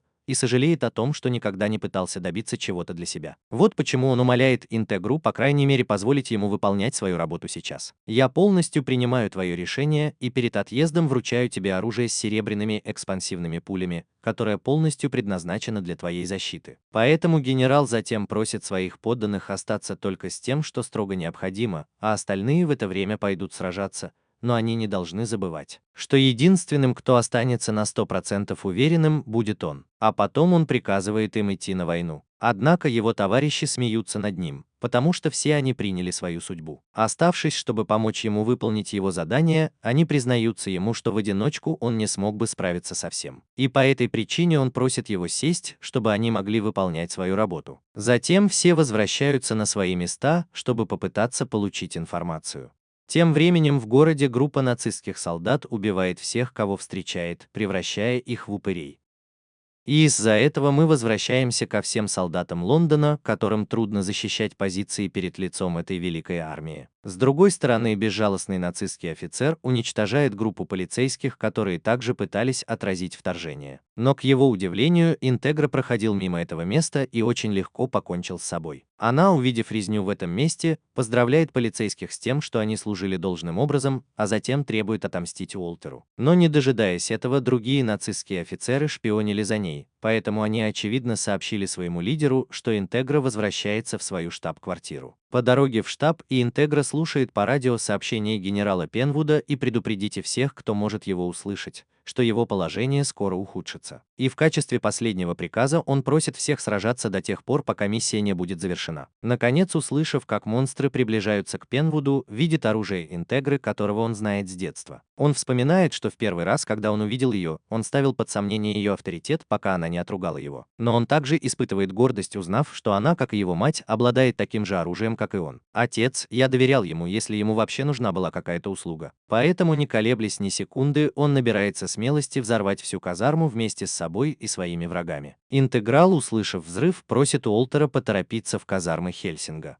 Но до того, как Уолтер доберется туда, он чувствует опасность, и поэтому они просят лидера забрать машину, ища другой маршрут. Она, хотя и не хочет, чтобы он видел жертву своего дворецкого, соглашается уехать, не приказывая ему вернуться живым. И впоследствии мы видим, как Уолтер медленно продвигается вперед, чтобы встретиться лицом к лицу с капитаном, которого она сразу узнала. Но перед боем майор приветствует его, упрекая, что он всегда нарушает его планы. А затем майор приказывает своим людям следовать за тем, кто изменил курс на большой скорости. Со своей стороны Интегра пытается бежать в одиночку, но ее догоняет группа солдат, которые стреляют в нее всем, что у них есть. Однако, когда они преследуют, солдаты думали, что поймали его. Она ответила ему ответными атаками, потому что он и не думает сдаваться. И она также пользуется тем, что называет их трусами, убегая от своей человечности, а также ругает их за то, что они унижают людей. Интегра затем бросает им вызов встретиться с ней лицом к лицу только потому, что до того, как они нападут, их настигает Андерсон. Он прибывает на место происшествия и рассказывает лидеру Хельсин, что его сопровождают его товарищи Хейнкель и Юми, которые говорят им, что такие же язычники, как она, являются их врагами, потому что они намного уступают. Но Энкель напоминает ему о том, что отец Энрика отдал им строгий приказ. Юми со своей стороны ругает его за то, что он помогал хельсинцам, когда орден запрещал это делать. Но он отвечает ей, что желает острых ощущений войны. Поэтому он не позволит никому другому победить язычников. А потом Александр сталкивается с нежитью вместе со своими товарищами по легиону Иуды Искариота. Александр побуждает своих солдат, а затем приказывает им атаковать нежить, поскольку именно они, смерти, приказы смерти, смиренно склоняются перед ним, прося прощения у Господа. Вот почему, предаваясь Богу, вы победите своих врагов. Наконец, во время чтения своего вероучения легион Иуды Искариота. Они уничтожили всех нацистов, преследовавших Интегру. Сцена меняется, и мы перемещаемся вместе с Александром, где видим, что он явно был учителем Энрика. Энрико со своей стороны признался отцу Александру, что ему не нужны друзья, компания и тем более его родители, так как он станет кем-то большим, чтобы он мог смотреть на всех них с высоты. А затем, возвращаясь к настоящему, мы наблюдаем, как несколько человек будет Энрико. Они сообщают ему, что Андерсон и его команда ушли рано, хотя уже вернулись, взяв под стражу Интегру Хельсин. Энрико жалуется, потому что он явно приказал им держаться подальше, чтобы не участвовать в каких-либо враждебных действиях. И впоследствии он завороженно наблюдает, как явно горит столица, о которой ему говорят, что она полностью разрушена, поэтому Энрико считает, что это из-за божественного наказания. Потому что, по его словам, столица полностью разрушена. Жители Лондона приняли еретиков. А потом посоветуйся со своими слугами, какие новости есть об Америке. Там ты узнаешь, что Белый дом тоже горит. Один из слуг, сообщив ему эту новость, сообщает ему, что, по-видимому, президент и весь его кабинет мертвы, так как на них напал помощник, который, как они так и не узнали, был вампиром. Поэтому я признаюсь вам, что сейчас Ватикан занимает выгодное положение по отношению к этой нации. Но Энрико, наблюдая, как горит город, раскрывает ему это, что если будет нанесен больший ущерб, они начнут действовать, иначе они сохранят свою позицию. И вдруг другой подданный задается вопросом, почему они не используют их, чтобы быть полезными. Он говорит ей, что если она не прервет их, это не имеет значения, потому что, очевидно, таким образом они могут использовать в своих интересах Алукарда, которого здесь тоже нет, поскольку благодаря этому их целями являются только Англия и Хельсинг. Но признаюсь вам, что несмотря на то, что Ватикан находится вне вашей досягаемости, майор немного обеспокоен. Тем не менее, он считает, что не будет настолько глуп, чтобы напасть на Ватикан. А затем он рассказывает своим подданным, что он думает о том, чтобы перетянуть на себя обе стороны, чтобы в конце концов они могли уничтожить величайшего со всей его мощью. Ситуация меняется, и мы видим великую армию за спиной Энрико, которые поклялись в свободе как Англии, так и всей Европе. А затем мы можем наблюдать, как 340 членов рыцарей суда Бретерма говорят Энрико, что они готовы. С другой стороны, рыцари ордена Новой Калатабры и рыцари военного ордена Святого Стефана Тосканского делают то же самое. Наконец, рыцари Мальтийского ордена также делают то же самое, став под командование Энрико. Они говорят, что из-за священных указаний папы он собирается присоединиться к их делу, и кроме того сообщают ему, что теперь у него будет ранг архиепископа, которым он может полностью управлять, чтобы направлять их в бой. Энрико, получив свой значок, клянется в верности и указывает им, что их цель Британия, поэтому они должны начать завоевание. Поэтому все начинают маршировать, в то время как он радуется всем своим званиям, перед которыми у них так много новых обязанностей. Но их внезапно прерывают, чтобы показать им, что Алукард возвращается в Лондон, что явно беспокоит всех. И Энрико, столкнувшись с его беспокойством, обещает им, что все его враги исчезнут навсегда, для этого он начинает войну. В следующей сцене мы видим, как Алукарди пытается вернуться в Англию на корабле Рипа ван Винкля. Во время путешествия, по мере того, как он приближается, он все больше и больше ощущает аромат сущности смерти, который навевает на него приятные воспоминания. С другой стороны, майор приказывает Зарину включить двигатели, чтобы быстро добраться до казарм Хельсина. Тем временем интегрирующийся после того, как ее спас Андерсон, говорит ей, чтобы она уходила на его сторону, потому что она должна идти в свои казармы. Но Хенкель останавливает ее, потому что ее приказ заключался в том, чтобы они держитесь рядом с ними. Интеграл, услышав это, начинает унижать его, требуя, чтобы он зажег ему сигарету, что явно сбивает всех с толку. Со своей стороны Юми, глядя на его поведение, хочет немедленно покончить с собой, только Хейнкель останавливает ее раньше. И поскольку они обсуждают, что делать, Интегра спрашивает Андерсона, каков план. Он ругает свою группу, а затем принимает приглашение Интегры, которая просит его проводить ее до ее казарм. Поэтому затем все следуют приказам Интегры, что явно не нравится его подданным в Андерсоне. И это заставляет их спросить его, принял ли он правильное решение, что гарантирует ему, что да. Андерсон признается им, что думает об этом, потому что методы Максвелла вызывают много подозрений. С другой стороны, Зорин обеспокоен тем, что ракеты, которые запустит Хельсинский картель, полностью уничтожены. Она не понимает, что происходит, потому что они были выпущены противоракетами из казарм, а затем приказывает направить лампы в сторону казарм, хотя это делает их легкой мишенью. Сонин объясняет своим солдатам, что идти в темноте бессмысленно, потому что она видит их как будто днем. И сфокусировав лампы, они видят, что там их ждет Серос с большим оружием. Тем временем она разговаривает с капитаном Бернадотом о разрушении Лондона.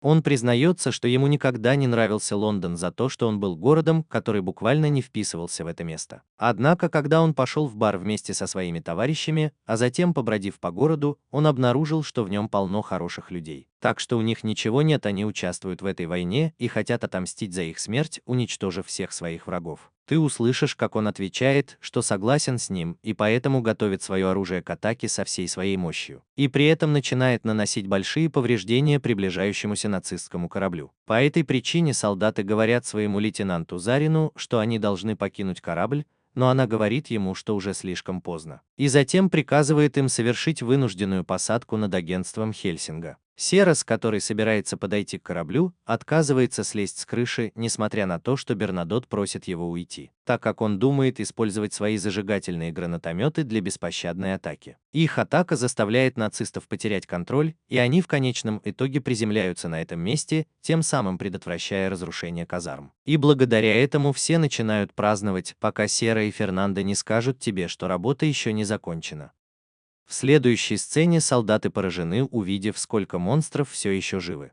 Капитан Бернадот со своей стороны сообщает Зере, что теперь он будет смотреть, как дерутся гуси. Зарину с другой стороны сообщают, что в живых осталось 42 солдата, которые внимательно следят за приказом атаковать. Поэтому он говорит им, что с их возможностями и количеством они не смогут атаковать. Их достаточно, чтобы истребить всех хельсингов. А затем начинается атака, потому что очевидно, что Бернадот рассказывает своим людям об особых способностях вампиров. Однако мы сразу же обнаруживаем, что территория вокруг агентства была покрыта ловушками.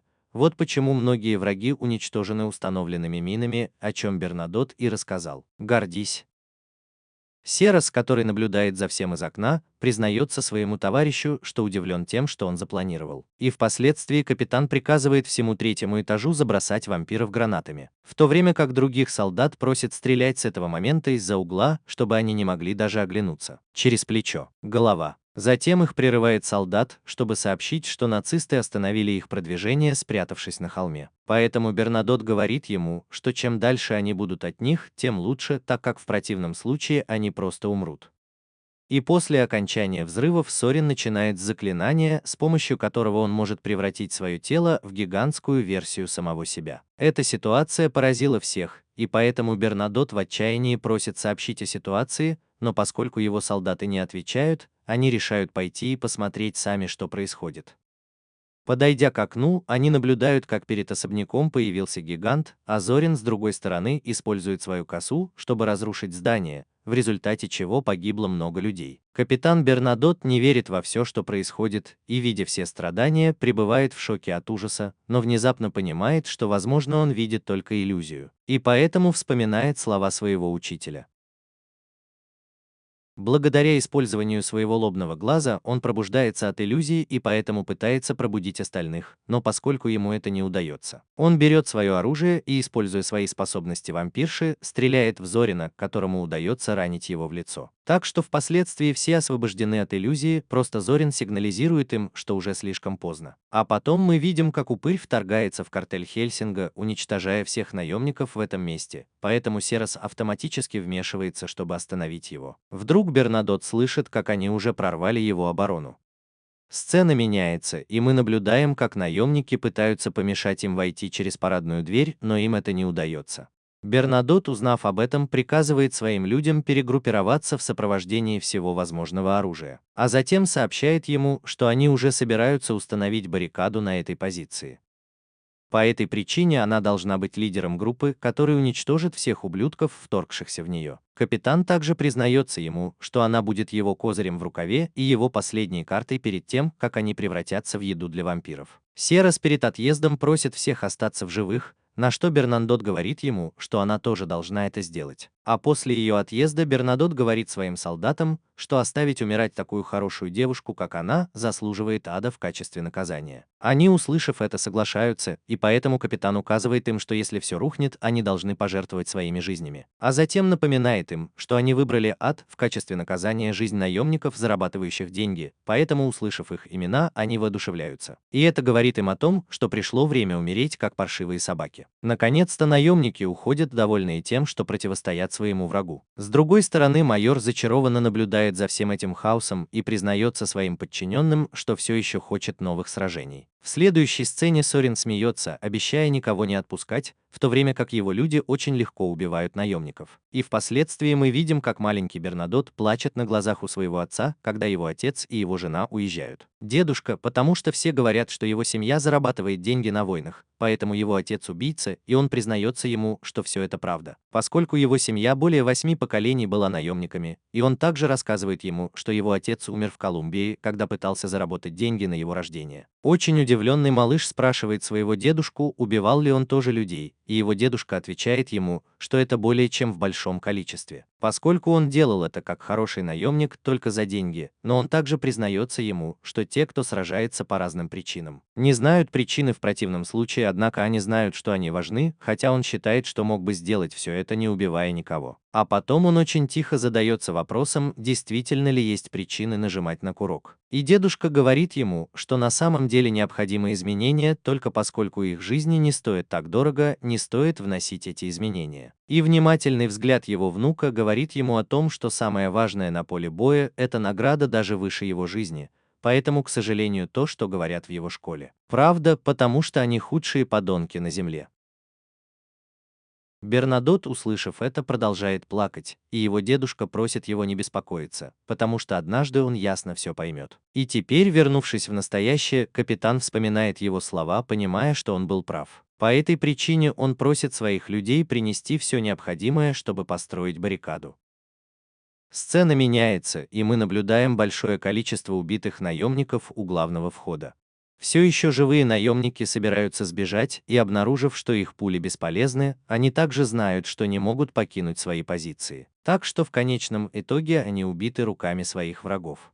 А потом мы видим, как Сорин входит в казармы, в то время как в секторе Белл сообщают, что Бернадотт полностью захвачен. Однако капитан требует, чтобы они добрались до его района, несмотря ни на что, потому что они должны прикрывать конференц-зал. А затем указывает ему, что если они не доберутся до него, то он не сможет вернуться. Они умрут. По этой причине он спрашивает его, чего он ждет, чтобы двигаться, но солдат отвечает ему, что это невозможно, потому что и он, и остальные ранены, а некоторые даже уже мертвы. Поэтому он просит его продержаться на блокпосту как можно дольше и уходит, прося его оставаться в безопасности. Бернадотт, услышав это, очень расстраивается, хотя в конце концов понимает, что это его желание, и признается ему, что было приятно с ним познакомиться. И после окончания разговора капитан просит остальных покончить с баррикадами. Но другой солдат спрашивает его, что будет с ребятами из сектора Б, на что он отвечает, что они уже потеряны, что делать нечего. И вдруг другой новобранец в отчаянии кричит, что если они останутся здесь, они тоже умрут. Очень напуганный, говорит ему, что он интегрируется, как и Лукард, его бросили, но Бернадотт спрашивает его, почему я так думаю. А затем признается ему, что не отпустит его, так как это единственный выход. Гигантский дом станет его надгробием, а потом он назовет его трусом за то, что он плачет. Но потом я беру его за одежду, и он признается ему, что его долг убедиться, что все умрут как настоящие солдаты, и именно поэтому, нравится ему это или нет, он должен продолжать сражаться или умереть, делая это. Молодой новобранец начинает проклинать ситуацию, и капитан говорит ему, что он не должен думать о том, что они умрут, поскольку они являются только защитой. И, несомненно, их нападение вернет его в бой. С другой стороны, упыри продолжают свою резню, в то время как Сорин неуклонно продвигается вперед, обещая, что сожжет всех. А затем добирается до сектора Б, где находится солдат, который в последний раз разговаривал с Бернадоттом. Сорин заключает его в иллюзию. И это сбивает с толку человека, который понимает, что находится в доме, где он видит свою дочь, но внезапно вспоминает, что она мертва, и это приводит его в замешательство. По этой причине он пытается избежать такой иллюзии. Однако воспользуйся возможностью обнять малышку, пока все не изменится и Зорин не покончит с собой. С другой стороны, группа нацистских солдат наслаждается поеданием тел наемников, но неожиданно на место прибывает Серос и убивает их всех, несмотря на то, что они даже вызвали подкрепление. Затем она смотрит на всех, кого убила, и обещает, что уничтожит каждого из своих врагов.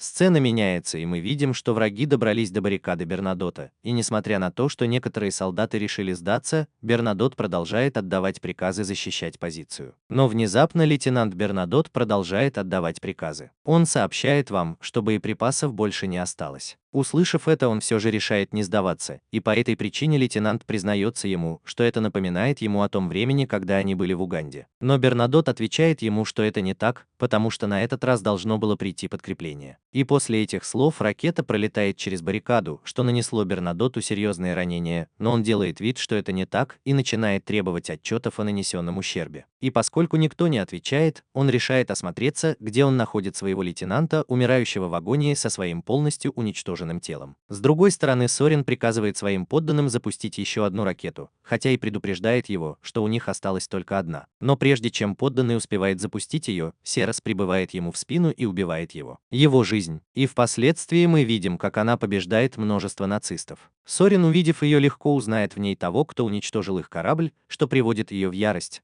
Но Серос со своей стороны выпускает свои пушки и дает понять, что она последняя, кто остался. И ее враг, услышав это, отвечает, что у нее с этим все в порядке, пока она создает новую иллюзию. Сир Ха, осознавая это, пытается избавиться от себя, но как бы сильно он ни хотел, у него ничего не выходит. И поэтому мы можем видеть, как Зорин хочет поиграть со своим разумом, просматривая свои детские воспоминания. Юная вампирша страдает, слушая, как ее всегда хотели удержать от того, что она хотела сделать. И даже Зарину удается напомнить ей о том дне, когда ее отец и мать были убиты в отместку группе преступников. Серос, увидев это, вышел из укрытия и напал на одного из убийц, однако это привело к тому, что другой преступник выстрелил ему в живот.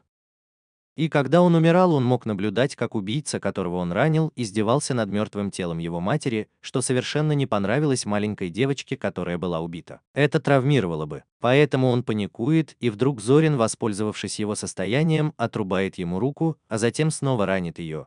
Поэтому он все еще не умрет, она пытается убежать. Но это приводит к тому, что Зорин начинает унижать ее, а затем отрезает ей лицо за то, что она подонок. Наконец-то, заставив ее страдать, она намеревается покончить с жизнью Серы. Но прежде чем она успевает это сделать, прибывает Бернадотт и бьет ее, чтобы получить возможность выстрелить в ее тело. И, оттолкнув Зорина, отряд капитана бросает дымовые шашки, чтобы создать завесу, которой они должны воспользоваться, чтобы убежать. По этой причине Бернадотт изо всех сил взваливает на свои плечи бремя тротуаров, но внезапно нацистский солдат стреляет ему в спину, и как бы он ни истекал кровью, продолжая свой путь. Серос, увидев это, говорит ему бежать, потому что для нее уже слишком поздно, и он, услышав это, напоминает ей, что просил ее заткнуться. Но когда она была уже близка к своей цели, Бернадотт был серьезно ранен Зориным. Она говорит ему, что все усилия были напрасны, и Серос с ее стороны, увидев раненого капитана, очень волнуется. Бернадотт смеется над ситуацией и признается им, как жаль, что ему пришлось спасать ее, когда она была тем, кто пришел спасти их. Так что Серос, услышав это, пытается подойти к нему, и после этого Бернадотт крепко целует его. Благодаря этому он становится очень счастливым, потому что наконец-то украл поцелуй у Сераса. Наконец, он перед смертью просит молодую женщину питаться его кровью, чтобы победить Зорина. Но Серос поднимает его и крепко обнимает, прежде чем начать безутешно оплакивать его смерть. Зорин со своей стороны кричит Бернадотту, что он заслужил это за то, что был высокомерным червяком. А затем показывает им, что у него есть подкрепление, с помощью которого он планирует уничтожить весь свой батальон, так что он, вероятно, не будет возражать. Что затем снова вводит вас всех в очень серьезное заблуждение. Но ты будешь, услышав, что она назвала Бернадотта насекомым. Она так разозлилась и поэтому решила накормить капитана. И благодаря этому ей удается раскрыть свою истинную силу, которая очень пугает Зорина, когда он это видит. Серос впоследствии разрушает иллюзию своего врага и готовится начать резню. Со своей стороны Зорин очень обеспокоен и видит, что его солдаты очень напуганы, несмотря на то, что они ветераны войны. А потом Сёра начинает свою атаку, поэтому нацистские солдаты стреляют в нее, чтобы остановить ее. Однако ничего из этого не получается, поскольку молодая женщина победила их всех совершенно хладнокровно. Зорин, увидев, что он приближается к ней, думает, что все это слишком плохо. И внезапно Серос держит ее за голову и поэтому пытается оттолкнуть ее ударом, но ему удается только вырвать вампиршу из ее хватки, поэтому оставшейся рукой он пытается погрузить ее в себя. Более глубокая иллюзия. И при этом он обнаруживает, что у него очень испорченный дух, потому что он смешан с духом Бернадотта. Серос, воспользовавшись ее замешательством, бьет ее о стены в отместку, нанося ей большой вред. В конце концов, молодая женщина покончила с жизнью Зорина, которого профессор разлагает из-за того, что она потерпела поражение. По окончании битвы Зера подходит к Бернадотту и затем сообщает своим подданным, что уходит в отставку. Она рассказывает ему, что обещала капитану победить своего врага, и поэтому должна отступить, чтобы сделать это. Солдаты, услышав ее, понимают ее, и прежде чем она уйдет, выказывают ей свое уважение, став их новым капитаном.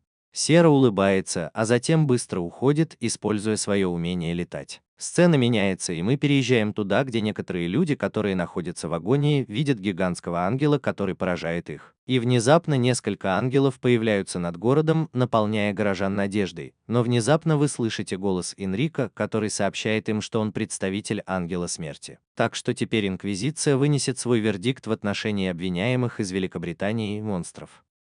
Энрико затем рассказывает им, что все они приговорены к смертной казни, что приводит в ужас всех, кто слушает. С другой стороны, старший рассказывает о Редингере, пока их не прерывает профессор. Старший, увидев его, спрашивает, могут ли они уже носить его луч в рукаве, на что он отвечает утвердительно, потому что после ускоренной операции он готов. И впоследствии мы видим, как майор направляется в первый батальон, чтобы надеть свое анти-ультрафиолетовое снаряжение. Солдаты выполняют его приказ и начинают перегруппировываться, в то время как с другой стороны армии Энрико занимает позиции. Но внезапно Энрико приказывает им начать со смертного приговора, и это приводит к запуску ракет по нацистам. Профессор, увидев это, просит майора вернуться на корабль, но он игнорирует это, потому что ему очень нравится весь ад, который его окружает. А потом, когда заиграла музыка поля битвы, чтобы руководить боем, это повергло профессора в шок. Однако внезапно вражеский вертолет обнаруживает, что они одни, что когда они пытаются атаковать его, их уничтожает Уолтер. Майор, поблагодарив его, начинает смеяться, рассказывая им, что все это было решено очень давно. В следующей сцене люди сожалеют, что на самом деле ангелы не пришли спасти их, а Энрико со своей стороны наслаждается уничтожением протестантов, радуясь власти Ватикана. С другой стороны, тот, кому удается увидеть их, приходит в ярость, узнав, что он их предал. И Андерсон напоминает ему, что в военное время предательство – это только вопрос времени. Но когда Интегра думала, что у нее проблемы, она признается ему, что все это ей совсем не нравится, поскольку Энрико пьян и из-за этого находится под влиянием силы. И в то время она жалуется, что они были просто инструментами насилия. Он говорит ей, что считает себя силой, которую можно использовать только в служении Господу, а затем сожалеет, что Максвелла больше не используют как силу от Бога, потому что он на самом деле злоупотребляет своей властью.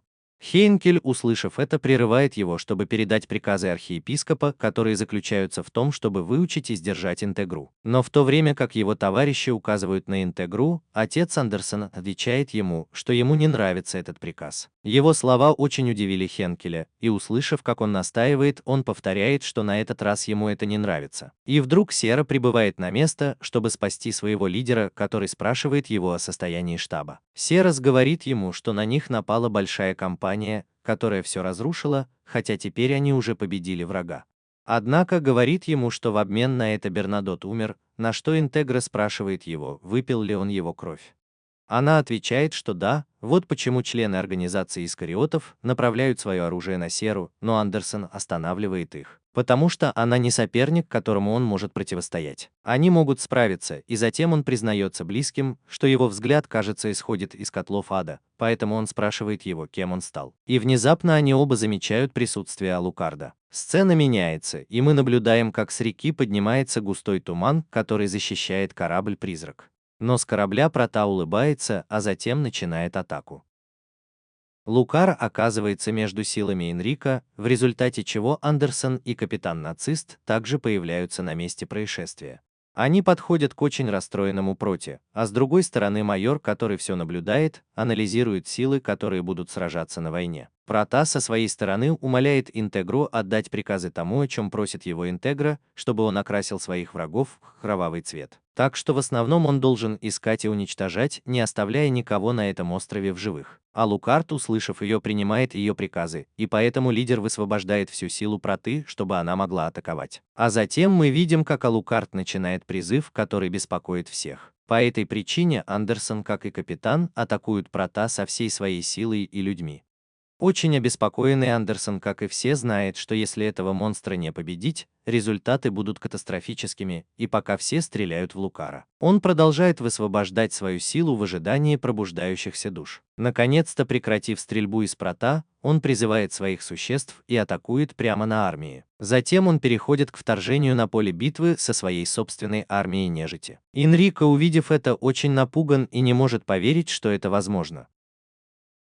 С другой стороны, он рассказывает ему, что все эти души составляют вампира Алукарда, а затем объясняет своему подданному, что кровь подобна душам, которые покупаются, потому что он посредник между покупкой или продажей жизни. По этой причине он раскрывает ему, что высасывать кровь значит забирать чью-то жизнь для себя. Тем временем Андерсон видит среди армии Прота знакомых и утверждает, что понимает, почему Алукард никогда не умирает. Ситуация меняется, и мы видим, что Энрико очень обеспокоен прибытием королевской армии из Ла-Балакии. Он спрашивает Прота, что это за чудовище, потому что оно поглотило его собственную армию, слуг и даже его граждан. В конце концов, охваченный ужасом, Энрико начинает кричать, что Лукар на самом деле сам Дракула. Прота со своей стороны, освободив свою силу, приказывает армии атаковать своих врагов. Силы Энрико, увидев приближающуюся его армию, решают перейти в оборонительный режим. С другой стороны, майор и его люди считают, что армия Алукарда великолепна. В следующей сцене вражеские армии Хельсинга начинают атаку на Лукарда, однако они быстро и легко поглощаются армией Прота, которым даже удается победить вертолеты. Поскольку в рядах Алукарда есть Рип ван Винкль, а также Альджамбра Тубалкейн.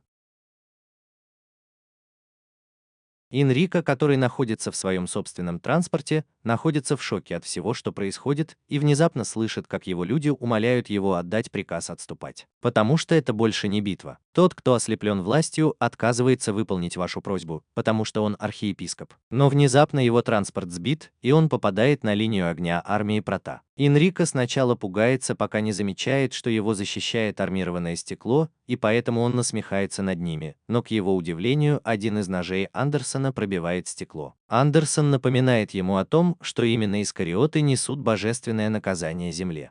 Вот почему теперь они будут пробуждать его глупые мечты без каких-либо исключений. И, прощаясь со своим другом, издалека слышит мольбу Энрико, чтобы он явно спас его. Впоследствии Андерсон идет среди разрушений, чтобы найти тело Энрика, так как он не хочет позволить ему умереть в одиночестве. И по прибытии называет его дураком за то, что он опьянел от силы, и после того, как сопровождает Энрика в его последний приезд, Андерсон говорит ему, что Энрико мертв. Ваш друг приказывает силам Ватикана отступить. Андерсон сообщает ему, что это не будет местом его смерти, и требует, чтобы они быстро отправились защищать Ватикан, поскольку они также должны защищать католицизм. А затем обещает им, что он победит Лукарда. Но Юми и Хайнке просят его не пытаться, потому что у него не будет шанса. Он говорит им, что сделает это сейчас, воспользовавшись тем, что все ограничения Прота были сняты, поэтому он знает, что в то время Алукард была простой вампиршей. И говорит ему, что, возможно, это была та самая девушка, с которой он встречался. Стратегия нацистского командира с самого начала, но после сожаления обо всех жертвах, принесенных ради убийства одного человека, он попрощался со своими людьми. Сцена меняется, и мы видим, как Интегра приветствует графа Дракулу. Серос пытается поговорить с ним наедине, его пугает один только взгляд на него, и он все еще спрашивает его о своей барде,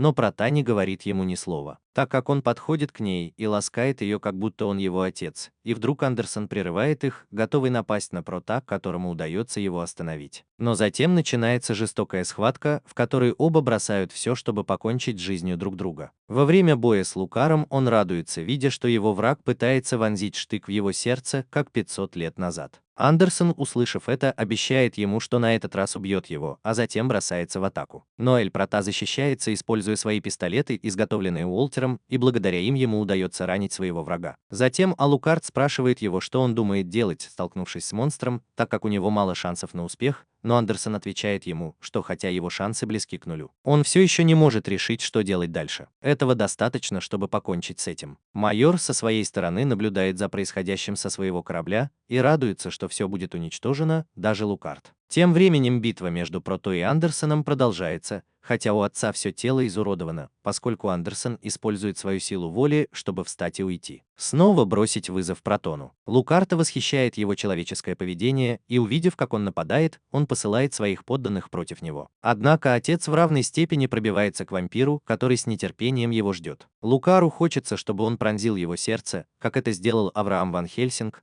но прежде чем он успевает это сделать, Андерсона останавливает армия Прота. И когда он думал, что это его конец, подданные тех, кого отправили домой во главе с Хейном, которые прибыли, чтобы помочь ему. Он жалуется на свое решение только потому, что, услышав его причины приехать, они соглашаются с тем, что все катится к черту. С другой стороны, майор счастлив, что его план успешно реализуется, и рад, что теперь все стали такими же. Сцена меняется, и на поле битвы мы видим, как члены Искариота начинают приносить себя в жертву, и благодаря им Андерсону наконец удается встать перед Протой, кто поздравляет его с этим. Андерсон со своей стороны показывает ему, что у него есть оружие массового поражения, что очень удивляет Лукарда. Отец затем показывает ему остаток чуда, в котором Лукард узнает иглу Лены, но прежде чем его соперник нападает на них, Прота спрашивает его, хочет ли он стать убийцей. Чудовище бога, а затем указывает ему, что он станет бессмертной игрушкой божественного, который прикончит его таким же образом. А Лукар говорит ему, что они будут монстром, который признает бога, и монстром, который отрицает бога. Поэтому он предупреждает его, что если он станет монстром, это будет все равно, что признать, что он был слишком слаб, чтобы оставаться человеком. И как бы сильно он не хотел помешать ему превратиться в монстра, отец Андерсон не думает так же. По этой причине он использует иглу Лены, невзирая на последствия, которые влечет за собой это, и из-за этого Лукард злится и пытается убить его за то, что он решил стать монстром. Но прежде чем выстрелить в свою иглу, Лукард пытается убить его за то, что он решил стать монстром, но прежде отец отрубает ему голову, демонстрируя его новую силу. Юми и Хейнкель не могут понять, во что превратился Андерсон, и поэтому они напуганы. И вдруг они видят, как монстры нападают друг на друга, пытаясь отнять их жизни. Во время боя мы видим, как Андерсону удалось вонзить свой меч в лицо Алукарду, а затем он использовал свои священные шипы, чтобы поймать его, тем самым лишив его сил. В следующей сцене мы видим, как нацистские корабли теряют высоту, что явно их очень беспокоит, поскольку они также потеряли связь с различными эскадрами, которые были на суше.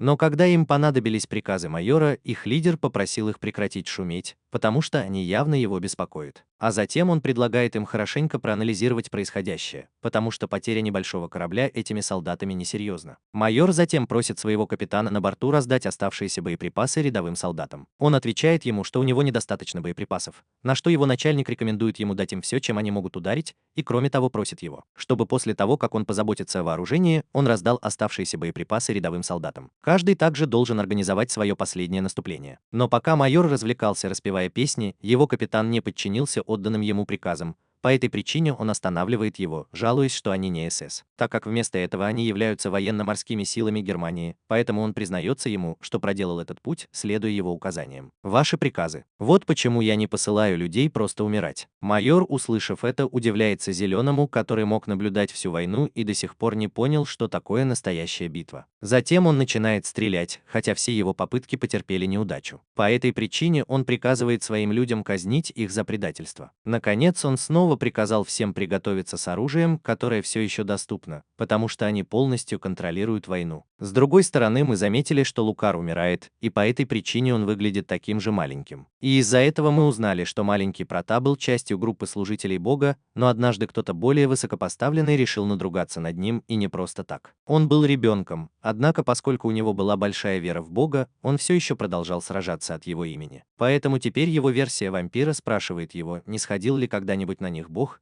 и впоследствии мы наблюдаем, как Прота, как бы он ни сражался в этих битвах от имени Бога, он так и не получил ни одного поражения. Ответ от него, и кроме того, однажды столкновение с майором СТ нанесло ему наказание, отрубив ему голову только за то, что до этого он пил его кровь. В сцене после Лукарты он слышит голос Сираса, который зовет его, но внезапно Александр снова нападает на Прота, заставляя Сираса вмешаться, чтобы защитить его. И при этом Александр использует свои новые способности, чтобы удерживать их вместе с Алукардом. Сирас, как бы она ни была поймана, она не перестает защищать Прота, умоляя его вернуть ей желание сражаться. Поэтому, услышав, как она кричит на него, он признается, что слышит ее отчетливо, а затем пытается избавиться от своего врага. А Лукард признается отцу, что если бы он убил его в тот момент, он был бы очень счастлив. Уже 523 года назад он забрал бы его сердце, он тоже был бы очень счастлив. Но это всего лишь мысль о прошлом, потому что сейчас я никак не могу с этим справиться. Затем Прота уничтожает меч Александра и, вырвавшись на свободу, атакует отца на глазах у внимательного взгляда Интегры, который вспоминает слова своего отца, говорящего о некоторых бессмертных монстрах, существующих в мире.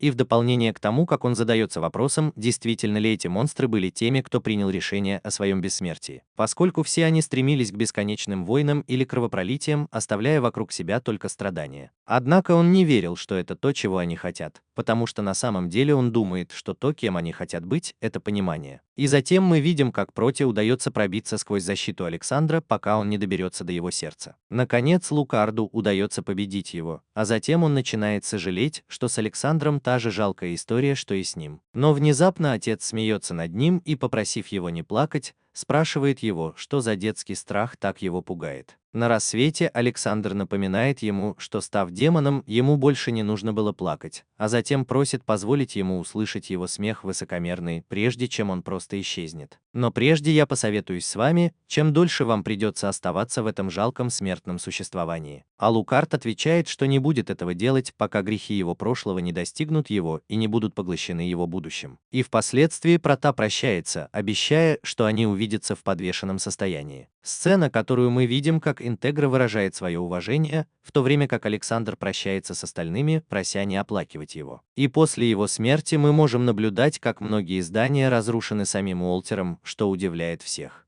Лидер Хельсинг, когда видит его, удивляется и спрашивает, остался ли он именительным падеже. Уолтер со своей стороны просто бьет по тому, что осталось от Александра, и спрашивает их, почему они должны беспокоиться о жалком подонке. А затем Серас спрашивает его, что они с ним сделали, на что он отвечает, что они превратили его в вампира после поимки. Но не только это, поскольку ему также промыли мозги, чтобы заставить его сражаться против своих бывших соотечественников. И, столкнувшись с беспокойством Сераса, он признается ему, что, возможно, именно от этого ему нужно бежать. Уолтер затем признается ему, что он здесь по своей воле, чтобы удовлетворить свои собственные желания. И поэтому он чувствует, что теперь из-за его собственной злобы и ненависти ему нужно разорвать свои узы до рассвета. Интеграла, услышав это, очень злится и требует от него объяснений, почему он это делает, но он просит ее никогда больше не называть его имени. И с другой стороны, Юми, увидев его отношение, решает, что собирается напасть на него. Однако, когда она думала, что победила его, Уолтер говорит ей, что он ошибается, потому что на самом деле она мертва. Хенкель, увидев смерть своей спутницы, приходит в ярость. Только прежде чем он успевает что-либо сделать, его убивает капитан. В следующей сцене мы перемещаемся до прибытия господина Ислама на военный пост по приказу королевы, и там он разговаривает с командиром о состоянии дел. Англия, как и то, что он сделал в Пенвуде, поэтому Ислан, очень расстроенный ситуацией, говорит своему командиру, что то, что сделали его враги, неприемлемо. И он отвечает, что прощение – это невозможный вариант, и поэтому они собираются уничтожить всех нацистов, используя бомбу в качестве мести.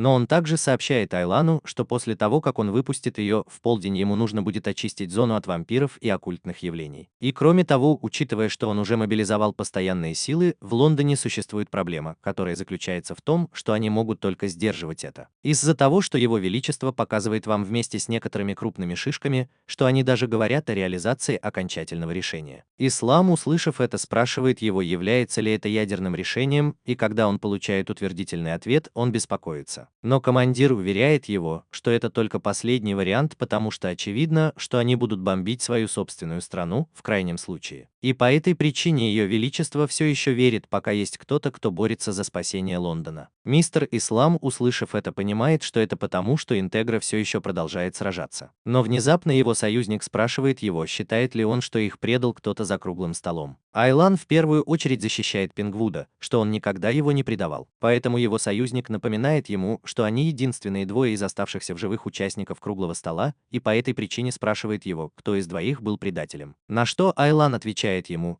что он не думает, пусть это будут они. Однако, если есть один факт, который его беспокоит, а именно то, что после смерти Артура Хельсинга он предложил сопровождать Интегру. И во время своего пребывания там он обнаружил, что младший брат Артура был опасным и невменяемым человеком. Поэтому он попросил дворецкого Интегры, который, по его словам, был его помощником, помочь ему найти его. Его зовут Уолтер, пусть он хорошенько позаботится о малышке. Но в ту ночь, когда Ричард Хельсин пытался убить Интегру, она так и не появилась. А затем он рассказывает ему подробности о том, что произошло той ночью, что начинает сильно беспокоить командира. Но позже признается ему, что думает, что за всем происходящим стоит Уолтер. Тем временем в бою мы видим, что капитан не лишил Хейнкеля жизни, потому что он разбил ему только половину лица, так как он не хотел, чтобы он вмешивался в бой. И кроме того, он должен был передать ему посылку. Но Геккель, оставшийся в живых, приходит в ярость, потому что его враг даже не считает его врагом из-за того, что у него мало силы. А затем его товарищи подходят к Соло, чтобы Хенкель попросил их позаботиться о Юме, но они сообщают ему, что молодая женщина умерла,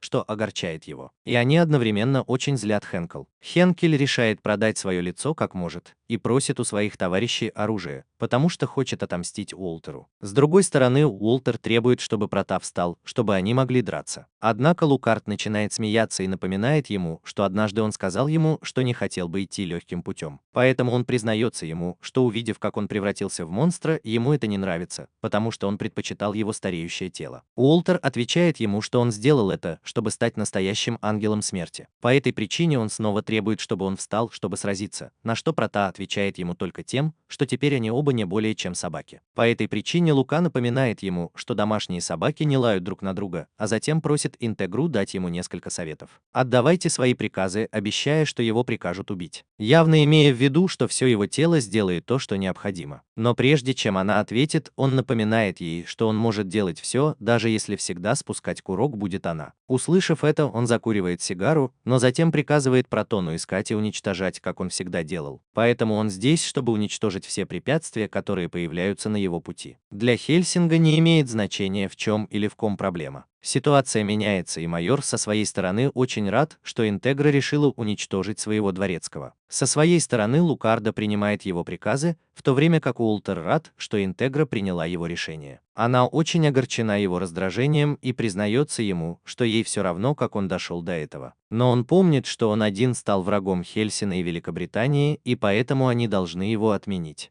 Внезапно майор прерывает их, чтобы похвалить Интегру за то, что она стала его настоящим врагом, поскольку она превратилась из крошечной силы в то, что теперь явно превратилась в самого могущественного врага в мире. Майор затем приказывает своему кораблю приземлиться над полем битвы, чтобы позволить Интеграции сесть на его корабль. Аль-Лукарда, увидев это, также просит ее пойти убить майора, чтобы покончить со всем этим, а затем просит Асираса сопровождать его хозяйку, чтобы помочь ей подняться на борт. Пусть оба закончат этот кошмар через 55 лет. Перед отъездом ты поймешь, что Уолтер изменился, и решишь поблагодарить его за все, что он для нее сделал. Он, услышав это, удивляется и, улыбнувшись, признается, что для него было честью помочь ей. А затем он садится на вражеский корабль, где находится Реденгер, и получает замечает ее за то, что она стреляет ему в голову. И, наконец, мы наблюдаем, как Уолтер и Прота готовятся начать свой бой. Во время боя они оба демонстрируют ловкость и силу, неоднократно нанося друг другу раны своими телами, поэтому Лукару пришлось призвать своих созданий черной собаки по кличке Баскервиль, которого Уолтер очень хорошо знает, и по этой причине ему легко удается уйти,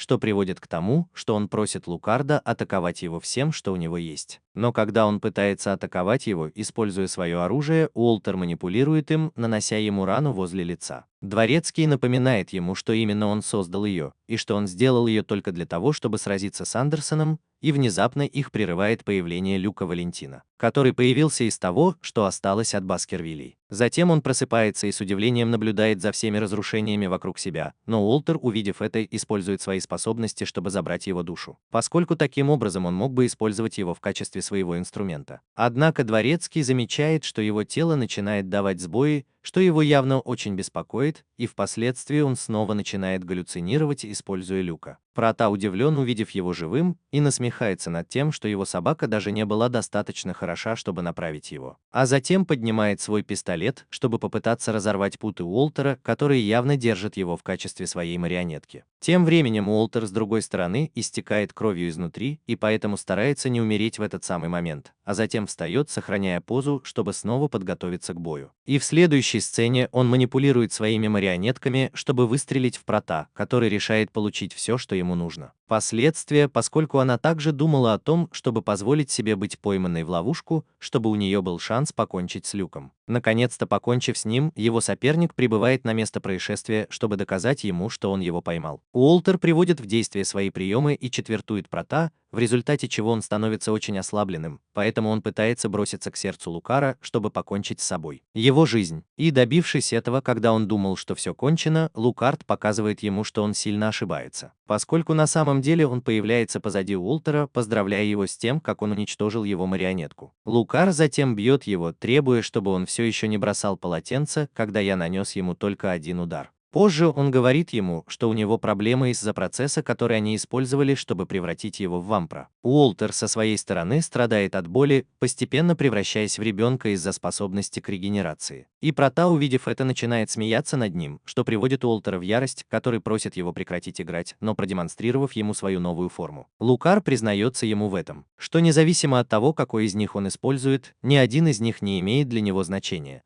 Поэтому, как он и сказал ему 50 лет назад, его не волнуют причины, по которым он перешел на его сторону. А потом он объясняет ему, что все они совершают те же ошибки, что и он, которые он совершил примерно 500 лет назад. Затем Алукард спрашивает его, сделал ли он все это только потому, что пообещал сразиться с ним. А затем насмехается над Уолтером, заявляя, что он все тот же маленький хулиган 60 лет назад, так что теперь я снова вызываю его на бой.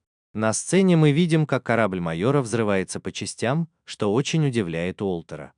Лукар говорит ему, что возможно это из-за того, что его хозяйка и ее слуга очень веселятся, превращая все в пепел, а затем просят его начать бой с нуля. Потому что он уже не тот, за кого себя выдает. Он почти достиг кульминации там, где сейчас его очередь в Хельсине. С другой стороны, мы перемещаемся вместе с Интегрой, которая продвигается по кораблю и наносит большие разрушения, и из-за них упыри пытаются остановить ее. Только Серос поддерживает своего лидера, чтобы легко покончить с ними. Они, покончив со своими врагами, с нетерпением ждут смерти, и поэтому Серос жалуется, что если бы они захотели, они бы повесились. Но внезапно их прерывает майор, и громко сообщается, что они этого не сделали, потому что не хотят умирать просто так, потому что из-за этого они не хотят умирать. Отчуждение, которое все испытывают по отношению к ним, нуждается в великой причине, чтобы умереть за нее. Но пока она говорит эта серия, они узнают, что капитан подошел, чтобы противостоять им. Капитан пристально смотрит на нее, внимательно слушая, как их лидер рассказывает девушкам о своих мотивах противостоять им, а после того, как майор закончил свою речь, Серос просит Интегру выйти вперед из-за того, что она не хочет, чтобы он их видел, чтобы она встретилась лицом к лицу со своим врагом. Серос также умоляет его найти старшего, потому что они не могут позволить ему сказать больше ни слова. Его начальница, услышав это, просит его пообещать, что он не умрет, потому что в противном случае она не простит его, и заверяет его, что она разберется с вражеским лидером. Но внезапно они видят, что капитан указывает им, где находится их лидер, которого она интегрирует. Поблагодарил. А затем мы наблюдаем, как Зера готовится к бою с нацистским солдатом. Во время боя они оба используют различное оружие, чтобы попытаться разрушить оборону соперника, но поскольку капитан капитан чувствовал себя неполноценным. Он решает раскрыть свою истинную природу, превратившись в оборотня. Тем временем снаружи Лукар говорит Уолтеру, что он поставил все на проигравшую сторону, так как его союзники уничтожат его, а он покончит с собой, что трагично.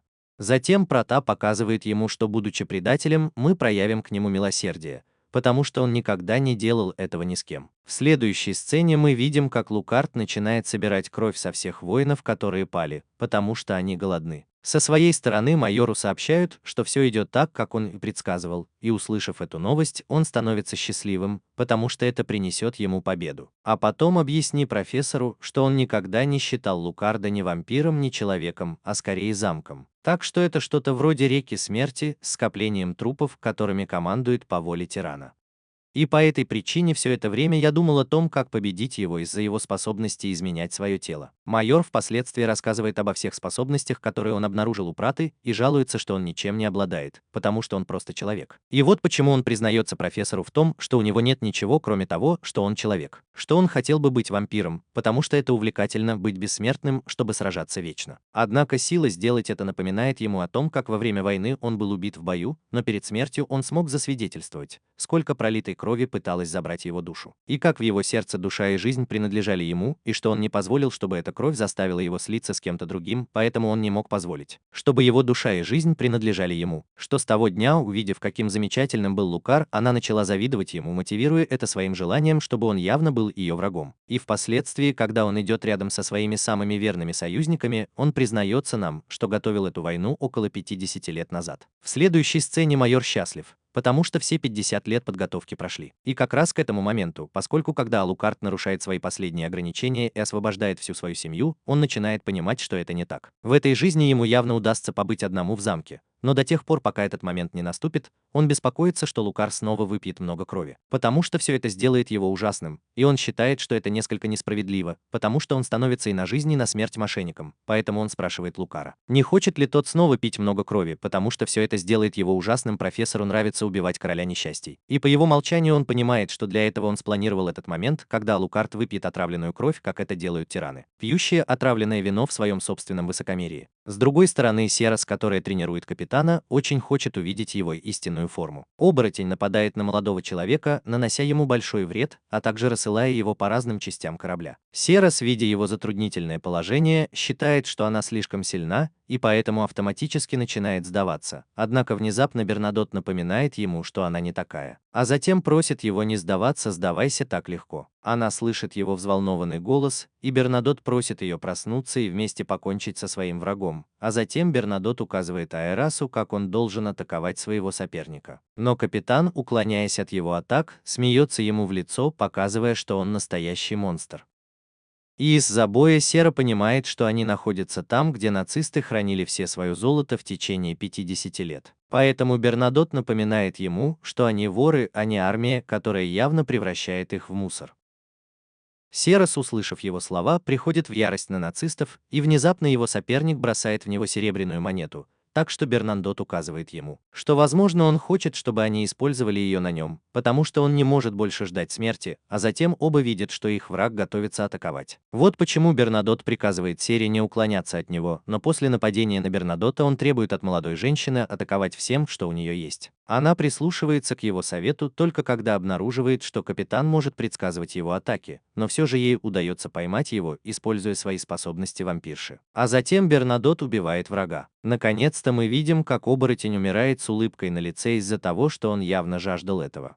Сцена меняется, и мы переезжаем вместе с Интегрой, которая дошла до майора. Но хотя она любезно приветствует лидера, Хельсин начинает стрелять, майор, увидев это, показывает ему, что она явно не может его убить. И по этой причине Интегра использует свой меч, из которого тоже ничего не получается. А затем к ней подходит вражеский лидер и признается, что он обеспокоен тем, что она, возможно, не справилась с этой ролью. Он признается ей, что эта роль продлится только один вечер, и хотел видеть ее рядом с прекрасной дамой на лучших местах. Из всех, но Интегра требует, чтобы они покончили с этим, на что она отвечает «нет». Он игнорирует его и показывает ему, как Алукард питается. Майор говорит ей, чтобы она наслаждалась шоу, так как в последний раз это происходило в 1898, и кроме того, сегодня Носферату Лукар собирается исчезнуть. И она удивленно спрашивает его, что он имеет в виду. В следующей сцене мы видим, как Шрёдингер отрывает голову, чтобы окунуться в реку крови, текущую к Протону. Со своей стороны Лукарду, который продолжает кормить, просит Уолтера вернуться к его поединку, и он со всей своей гордостью отвечает ему, что поединок еще не закончен. Вот почему он умоляет майора остановить его план, а затем атакует Прота, который получает его удары, даже не пытаясь увернуться от них. Поэтому наблюдающий за всем майор думает, что для Уолтера уже поздно, потому что он не сможет его победить, а затем сообщает своему подданному, что он упустил две необычные возможности, которые у него были. Он дал ему убить Прота. По этой причине он начинает перечислять различные жертвы, которые они принесли, чтобы у него был свой особенный момент, а затем напоминает ему, что все это было бесполезно, потому что его веревки не продвинулись далеко, заставив Алукарда стать очень сильным. Алукард со своей стороны забирает одежду Уолтера и просит его не расстраиваться, так как он не должен расстраиваться, потому что ему понадобится всего 1 000 000 попыток, чтобы явно победить его. А потом, когда он сомневается, что я никогда не смогу победить его, с другой стороны майор думает, что он уже победил. Сцена меняется. Мы можем видеть, как со временем Лукар сталкивался с подобными ситуациями, только он никогда не проигрывал. Но в настоящем Лукар был потрясен, увидев рассвет,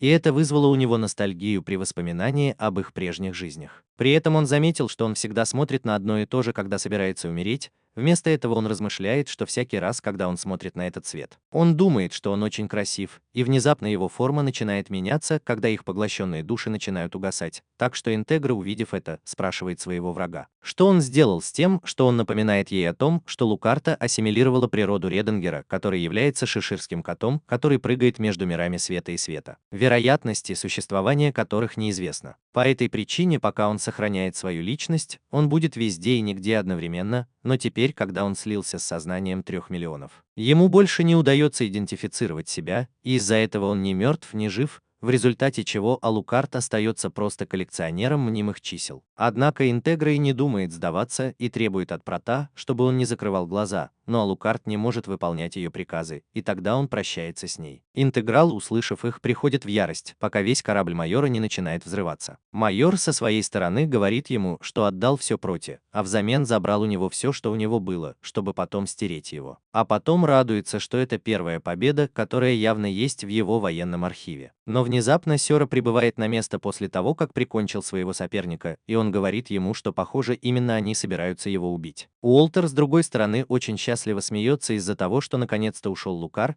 и внезапно приходит в ярость из-за сомнений в том, так ли это того, чего он хотел. Но, к его удивлению, он застрелен Хейнкелем, который ждал своего момента, чтобы отомстить, так что теперь Уолтер доволен своим концом, поскольку он просто умрет как предатель. А затем с нетерпением ждет последнего выстрела, глядя в глаза молодого Хенкеля, который использует свое оружие, чтобы ранить его несколько. Вальтер соглашается с тем, что молодой человек имеет право стрелять столько, сколько ему нужно, только он явно не сможет его убить. А затем использует свои веревки, чтобы ранить Хейнкеля. Поэтому он пользуется моментом, убегая с места происшествия, но пока он пытается убежать, он приближается к кораблю нацистов, который поднимается на его веревках. Старший со своей стороны признается Серасу, что он счастлив встретиться с ней, потому что она убьет его, в отличие от Алукарда. Поскольку если бы он должен был встретиться с ним лицом к лицу, самое верное, что он явно собирался убить вампира, потому что он был его заклятым врагом. Но поскольку это уже произошло, старший заявляет, что убьет вампира, потому что он был его заклятым врагом. Он их заклятый враг, а затем бросает им вызов, чтобы они победили его. Интеграл, услышав это, приказывает Серасу стрелять, пока они не устранят угрозу, стоящую перед ними. Однако каждый из выстрелов был остановлен барьером, который профессор поставил перед майором. Он жалуется на их сопротивление, завороженно наблюдая за разрушениями, которые Воски наносит своим оружием,